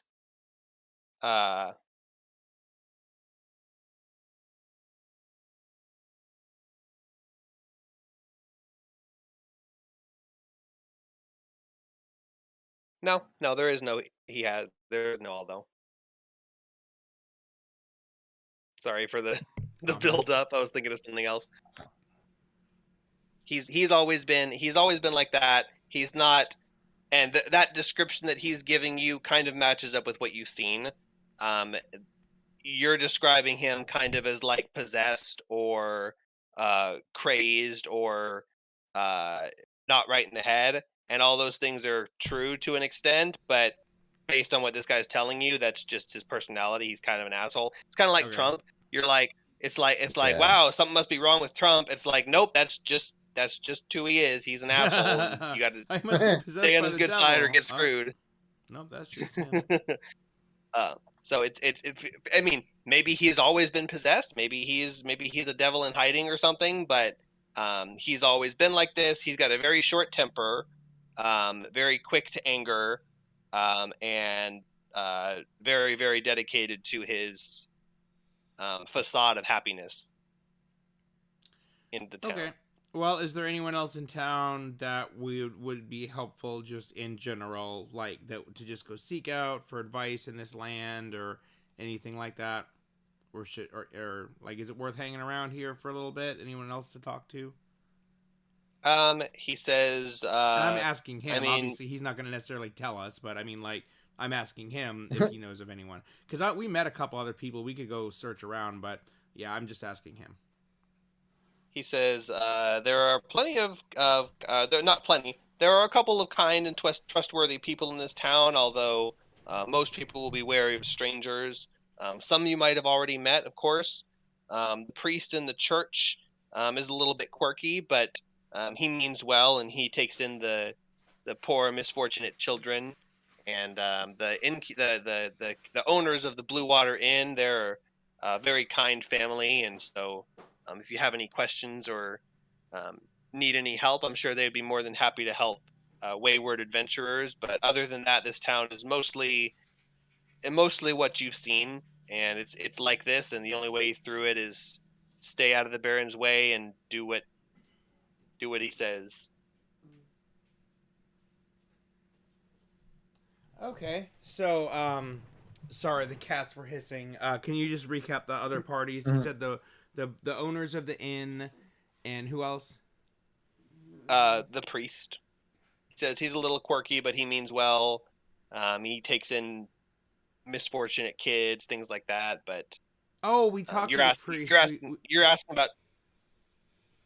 Yeah, you talked to him a little bit. You asked about trustworthy people and people who might maybe be able to help you, and he says the priest and the owners of the inn.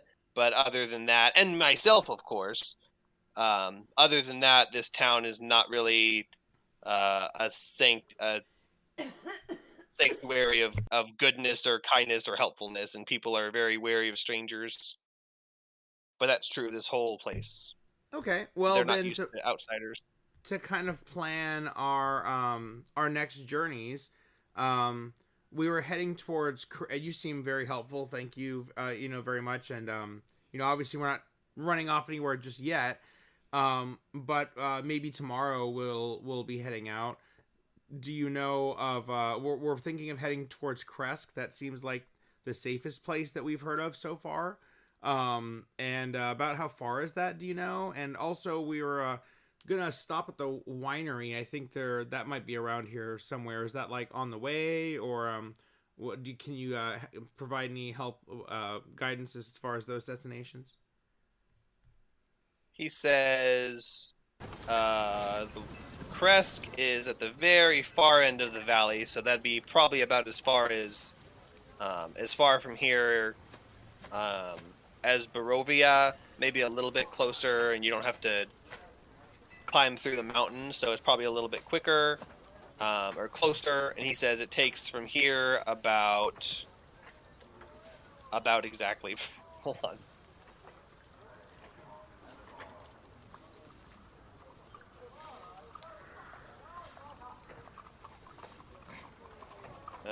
He says it'd probably be a couple hours journey from here, and the road, of course, is through the woods, so it might not be the safest route. So make sure you've got your wits about you. And the winery is that same direction, but it's at the fork. At the fork in the road, you take a right for Crest and a left for the winery, and the winery is up the hill on a big plot of land where they've got all the grapes and stuff growing. And he says, don't go too far up that path, though. After the winery, he says there's a big, creepy, haunted hill up there that no one goes to. Some people say it's a burial mound. Other people say it's evil ritual site. So everyone agrees that it's a good place to stay away from. But the winery is great. It's close, much closer. So they're about the same distance, actually. So could we hit the winery on the way there, or is that like do we come back here first? Is that like two different trips? You could go to the winery and then detour back to the fork and take the other split. It'd probably take about an hour and a half to get to the fork, and then 30 minutes either direction. Is there lodging at the winery? Is that like a safe place to? It doesn't have to be lodging. We could just camp in the. Is that a safe place to spend the night if we needed to, or is that something we need to just check out and then get moving, sort of thing? He says, "Well, it's owned by a family who runs it, and they live there. It's like a vineyard and winery, so I'm sure they would have places to stay. Whether they welcome you or not, that's up to them. I wouldn't be able to tell you that. Of course, it depends on how you approach them and who you know, but it's not. They don't have an inn there, if that's what you're asking. There's not a place for travelers to go and stay. But like it would probably we'd probably be able to camp there safely for the night if we need to." He says, "Yeah, probably. I mean, assuming pretty he much let us anywhere on the here is not property. really. There's not exactly a city wall around it, so depends on what kind of ire you've attracted since you've been here. But Oh yeah, speaking it of that, certainly is. you know anything about hags? Because we pissed off a coven, kind of. He says, yeah, yikes. Well, the one thing I could tell you about them, I don't know much about Fey folk or anything like that. I just kind of keep to myself here in town. All I know is don't piss them off, and it sounds like you already screwed the pooch on that one. Yeah, we stole Good luck from with them. that. We stole. I don't know if the Fae get upset if you steal from them. Is that like? He says, "Yeah, that's kind of one Oh. of the big 3 or 4: Oh, also, stealing, breaking they your word." they offered me something and I declined it. I think, or maybe I took it and didn't say thank you, or maybe both. He says, "Well, as long as you didn't tell them your true name, I know that's a big thing you don't do." No, Lord Palmerston all the way. He hopes. Oh, that's not your real name? No, my real name is. You're not gonna get me. He snaps his fingers and goes, "Oh, darn. I almost had you, though." Okay. Well, just keep an eye on the hags. Hey, is there any other locations around here? Eye on the hag eye. Yeah. They'll that's keep an eye on exactly- you. Oh, they will. Any other interesting locations nearby? Maybe not right now, but maybe after we, get some safety of Kresk. Is there anything else of interest around here, or anyone that could help? Any helpful individuals, maybe like the hags, but actually not trying to kill us? He says, "Well, you're going to be a little bit hard pressed to find any friendly folk out here, and of course, you need to use great caution in who you trust. I personally, obviously, you can trust me, but Yeah. other than those in this town, I don't really get out much, so I wouldn't be able to tell you, unfortunately, other than don't trust Strahd or any of his servants or anyone you God, might suspect to don't be one of his trust Strahd. servants. No. Well, If he sure, invites you to now dinner, if they tell us absolutely that. stay away. There are horrors in that place beyond imagination." Oh yeah, that would be dumb of me to just wander on in there. He says, "Wait, didn't you tell me you were going to his castle before you left? Isn't that where you went?" Now that you mention it. Oh, yeah. For dinner, what about it? Yeah. How'd that go? I didn't like the dinner very much, so we left.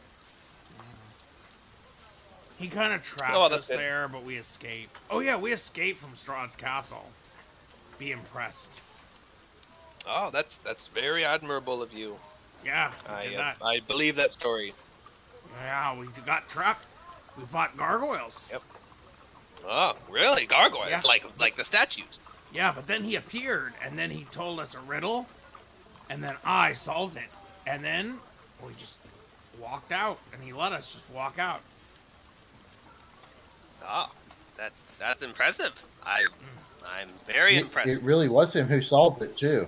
Absolutely. And he does not seem like he believes any word of it. And we saw this little hunchback guy, and he was making a stew, and I found a dragon skull, and this He goes, Hey, back, right, he goes back to drawing on his thing, and he's going, oh, wow. yeah, I think it's magical. Yeah. Okay. He says, "Oh, you should bring it. You should bring it to me, and perhaps I can make it into a toy. That would be wonderful." Okay, yeah, I'm gonna do that. Okay, do it well, anyway, thanks for the help. We're gonna go diddle around a little bit, and I'll be back this evening and check on the doll. No rush or anything. He says, "Okay, yes, I will have it ready by this evening, and anytime you would like to come and pick it up." Okay, after we leave, I want to talk to Arab. Do you want to get gold dust from him? Oh shit, yes. Oh yeah, one more thing, because I'm totally taking notes. I heard that he sells you 50 gold worth of gold dust that he had as extra stock that he was forced to buy, and he will be willingly selling you 50 gold worth of gold dust at cost. Woohoo! Okay, I'm deducting 50 gold. Nice. Be right back one more time. Okay.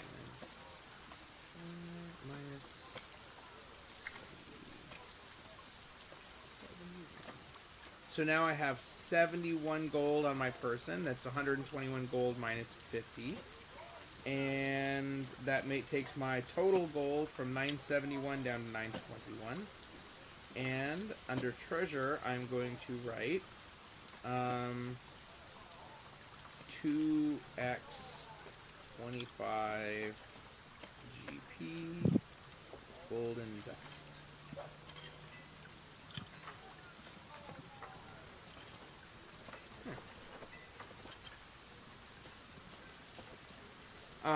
Yeah, and I guess we can wrap up, but I just wanted to chat with Arabelle because she's actually the most trustworthy person, and get her opinion on how we should proceed. Um, see if she has any thoughts about the things that we've learned. Okay, are you doing that to her now, and that's just your meta way of asking, or are you saying you want to have like a role play? We do it, however. I'm just asking what you're. No, we don't need Trying. to role play, but yeah, basically that. I mean, we are role playing, but like, I'm just gonna ask her after we leave, and we're kind of like walked away from the shop. I want to say, oh hey, you've been really helpful. I noticed you've been paying attention, to everything that's going on. What are your thoughts? I feel like I really trust. We really trust your gut instinct there. So we're planning on heading out to Crest and stop by the wines place on the way, see if we learn anything there. Um, what are your thoughts about all this? She says, "Well, it sounds like you've got some business to do with this winery. So yeah, I think that would be good to go there. I've heard good things, and people in this place seem, especially my family, really seem to like their wine. So I'm sure that wouldn't be a bad place to go. Um, although I'm kind of worried about what happened to my friend at the orphanage, but uh, Oh shit! I'm sure See, that's I'm sure she's fine. She's only been missing for a couple of days. But that's yeah, part of the problem. Sorry. no, yeah, the winery, and then you go ahead. All I was saying is, see, that's why sometimes it sucks to play D&D the way that it does, where a day can Hello. last for months, and then you forget about shit like that. Well, you guys didn't really Which care is why about it we when it should was write it all happening, down. so I thought we did. Oh yeah, can you remind me about was your friend lost here, or can you remind me about where your friend was lost? Where can we look for her? she says, "Well, I hadn't seen her for a couple of days, and when we were at the church, um, he said that the guy said that um, she went missing, and none of the kids seemed to know where she went. So uh, I hope she's okay, but." So she went missing here in town. She was at the orphanage here, and then she disappeared. So the priest guy, when you went to drop off the other kid, like before you left this other kid in his care, Yeah. he told you about a girl who was being chased by werewolves, and he didn't believe her story. And she said she was from a faraway realm, was being chased by werewolves and escaped from them. Came here, he took her in, and then one day she disappeared while she was out playing with the kids at the edge of the woods. And he asked the kids about it, and the kids didn't have any memory of her. They were like, "Who are you talking about?" But they Okay. still played the games that she taught them, so they clearly had some memory of her, but they didn't remember her. Okay, so what does Arabelle think about us just searching in the woods for her? She says, "I think if you just walk straight into the woods without asking anybody who's involved, that's probably not a really good idea to go about finding a lost person. But I'd like to, Yes, you right. know, The priest. figure So out." we should go. We should go check in with the priest, right? Yeah, you guys went to the priest, asked him if you could drop off your baggage, and he was like, "Yeah, sure. I mean, I don't have the best track record. I mean, I lost one kid that came from another realm, but you know." And you Yeah. guys were like, "Okay, here you go. Bye. We're gonna go see Strahd," and didn't ask any questions. That's a So good point. So okay, that's where we're going next. We're gonna go to Uh-oh. the priest, and go to the church, and we're gonna talk to the priest, and okay. we're gonna hope. Never thought I'd have to do this again. I hope that No. Henrietta lady In is this still world there. though, there's actually a god that like is actually that does stuff, Well, maybe not in Barovia. Actually, Barovia might be a good analogy for the real world. Technically, there's gods, and technically they have power, but they don't really seem to do very much. It's just one asshole with all the money Yep. controlling everything. Thanks, Jeff Bezos. Meta Barovia. Barovia by Amazon. Bezos Sarovia. Okay, so yeah, I think the church is where we have unfinished business in this town. So we're gonna go check that out, and yeah, maybe we find out about searching the woods, and try to find this girl before we head off to the wine place. So that's where we're gonna go. Yeah, you do have a bunch of different options. It's not like you're ignoring any one specific option. Yeah. That was just kind of the least explored avenue because you had other things on your mind. You were thinking, I think you had already heard about the festival, and you were pretty dead set on going to see Strahd. So you were kind of just ignoring everything else until you went and saw Strahd, and then you came back to town, and you were like, wait, what all did we do in town? So yeah, that was the most recent thing that was thread that was not followed up on at all. Well, we Okay, did yeah, get we were- an invitation for dinner. You got what? Yeah, I never pass up an invitation for dinner. Knock, knock. Yeah, Exactly. true. I don't regret plowing right into. I feel like we skipped to a later level, but we successfully got out with some treasure. So now we're like a little buffed. So Yeah, it wasn't yeah, a bad I'm not- option. Everything kind of is all still there. Yeah, yeah.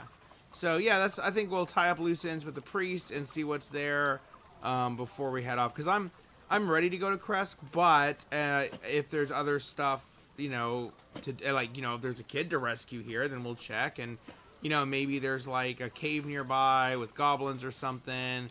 We genocide, wipe them out, and save a kid. I think there's like 3 kids total we're supposed to save, and we saved 1, and this is the second one. So that'd be good. I like heart pieces or optional side quest treasures, except they're human beings. Yeah, your primary quest, the reason you were sent here by your guild, is to rescue 3 children who were kidnapped by werewolves. Yeah. So that's primary Really quest, primary. and then primary quest number 2 is escape Barovia, because it doesn't matter if you rescue them if you can't escape. So. And then number 3, kill Strahd. Kill Yeah, the god of this realm. that's like 2.5. Because if that's the way to escape, then 2 birds with 1 stone. Yeah. Okay, cool. Do you want to stop there on the way to the priest? Is that a good place to? Yeah. Yeah, it's like noon 30, 1 o'clock. We'll say 1 just because it's a round number. And you guys finished you've done a bunch of big stuff. I would not say you guys skipped over anything. You did the festival successfully, I might say. That was fucked up. What? Calm Blue Ocean. That's fucked up. That we succeeded. Oh, that's successful? Oh. That was a successful one. I'm like, holy shit, how bad was it going to go? That meat hook. It could go pretty bad. Let's just say Everybody he doesn't. died. Let's just say he does not like people interfering in his business, and it could have gone. You guys may or may not be alive, and may or may not be in the town. But yeah, it went better than expected. Well, sometimes things work out for us. Yeah. See, the problem is you don't necessarily know when things work out good and when they work out bad. When the outcome for both just kind of sucks. Yeah. It's like, no, this was the good outcome. And you're like, oh. When you're like, in like a high fantasy, it's like, oh, yay, we saved the person, we got the treasure. It's easy to tell when you succeed versus when you fail. In something like this, it's like, oh, everyone didn't die, we win. That's it. Every But yeah, day you we did go that, die you- is a success. I wasn't I wasn't necessarily Hey, expecting depends you on to your go to the perspective. Huh? Depends upon your perspective, Nick. I wasn't necessarily expecting you guys to go accept dinner invitation with Strahd. But you did, and you came out alive, and so you got some insight and some interactions. So you could have done other stuff earlier, and we'd have that out of the way. But eventually, you'd probably still want to go check out Strahd. So you've spent time doing things that are not necessarily the natural flow of the adventure. So it may feel like you're bouncing around some, but that's totally up to you guys. It's a sandbox adventure. You can go wherever you want, do whatever you want, and for the most part, things will still be there when you get back. Some things like the festival may be timed, so it's gonna happen whether you're there or not. But for the most part, you guys have done fine. Yay! Fine. Fine, yeah. I don't really know how they expect people directly to go through this adventure, so I mean, as my first experience running it, I think this is kind of about as best as I could expect it to go. Well, I think that we'll end there that way. Thank you. You guys are too, surprisingly. Without me actually knowing anything about the book, it feels like you're running an adventure with stuff planned. So it's about the best you could ask for. Yeah. In my campaign, you guys have kind of been basically just on a railroad. Now do this, now do this, now do this. But when you're not, I'm very interested to see how that goes, because it's going to be a similar situation where it's like, okay, you got some information. Now what do you want to do? And it's like, I don't know. What are our options? Ask the shield. Hey, Valrog, what are our options? But, you know, he's not going to be... He's going to be pretty cool. I'm not going to be effing around. But just remember, he is an archdevil, so he might not always be 100 with you. Yeah, he wants to do things that are beneficial for him. And if it leads us closer to his goal and helping him, he has no reason to hinder us if we're doing his bidding. But if it's something that's not really going to like, oh yeah, you know, that doesn't affect me, that's just going to get someone killed, but that doesn't actually affect him. So I totally understand that. Although if he does that, he's going to get repercussion, you know. Yeah, he's pretty much at your mercy right now, so that's a good position to be in.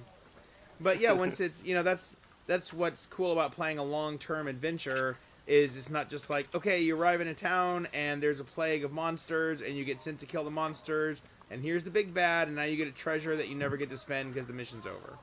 It's like, exactly. We actually progress and do quests, and now it's like, okay, what do we feel like doing next? Because that pretty much decides what Jake is going to prepare. If we say we're going to the woods, then he's going to go prepare that section. If we say we're going to the Wizard of Wines, then that's what he's going to set up. Because I know that's how I'm going to do it for Avernus. I pretty much, when you guys get to the fort that you're looking to do, like it's going to be, you know, mostly straightforward. But then, okay, now we're going to start the quest, and here's our main hub of information. Now what do we do? And it, you know, it might be kind of similar to this, but then, like, you know, where you're talking to people, thinking about where you're going to go somewhere, get information, and then you might want to go back. Yeah, it's all about gathering information and deciding where you want to go. Do you guys remember? Yeah. I don't think anyone does. I do, but only because I ran it or because James was running it and I was frustrated. Do you remember? I know Zach doesn't. No shade. Nope. No, only because specifically we've talked about it fairly recently. Keep on the Shadowfell. That one where it was fourth edition. Oh yeah, I remember. It was fourth edition. Mission. We played it like 30 sessions. You guys went through an entire castle. The start of it was the town. That was the one where Zach was like doing all the weird stealthy stuff and like putting dust on his face and stuff. Wow, that whole first. Yeah, you guys, we got to the bottom. Eventually, got to the bottom and defeated the bad guys. There was a big old nasty portal, and it sucked the guy back into it. Okay, I'm gonna go now. Bye. Okay, bye. Bye. Yeah, she wasn't even in this. Actually, yeah, I'm gonna go ahead and go, guys, so I can go to sleep. So, yeah, I need to be too. It's I getting had fun. real late. Thank you. I will talk to y'all. Thanks for playing. Have a good night. Okay, talk to you later. Yeah, I'm gonna end the stream, and then I'm going to bed too. So, good night, everyone.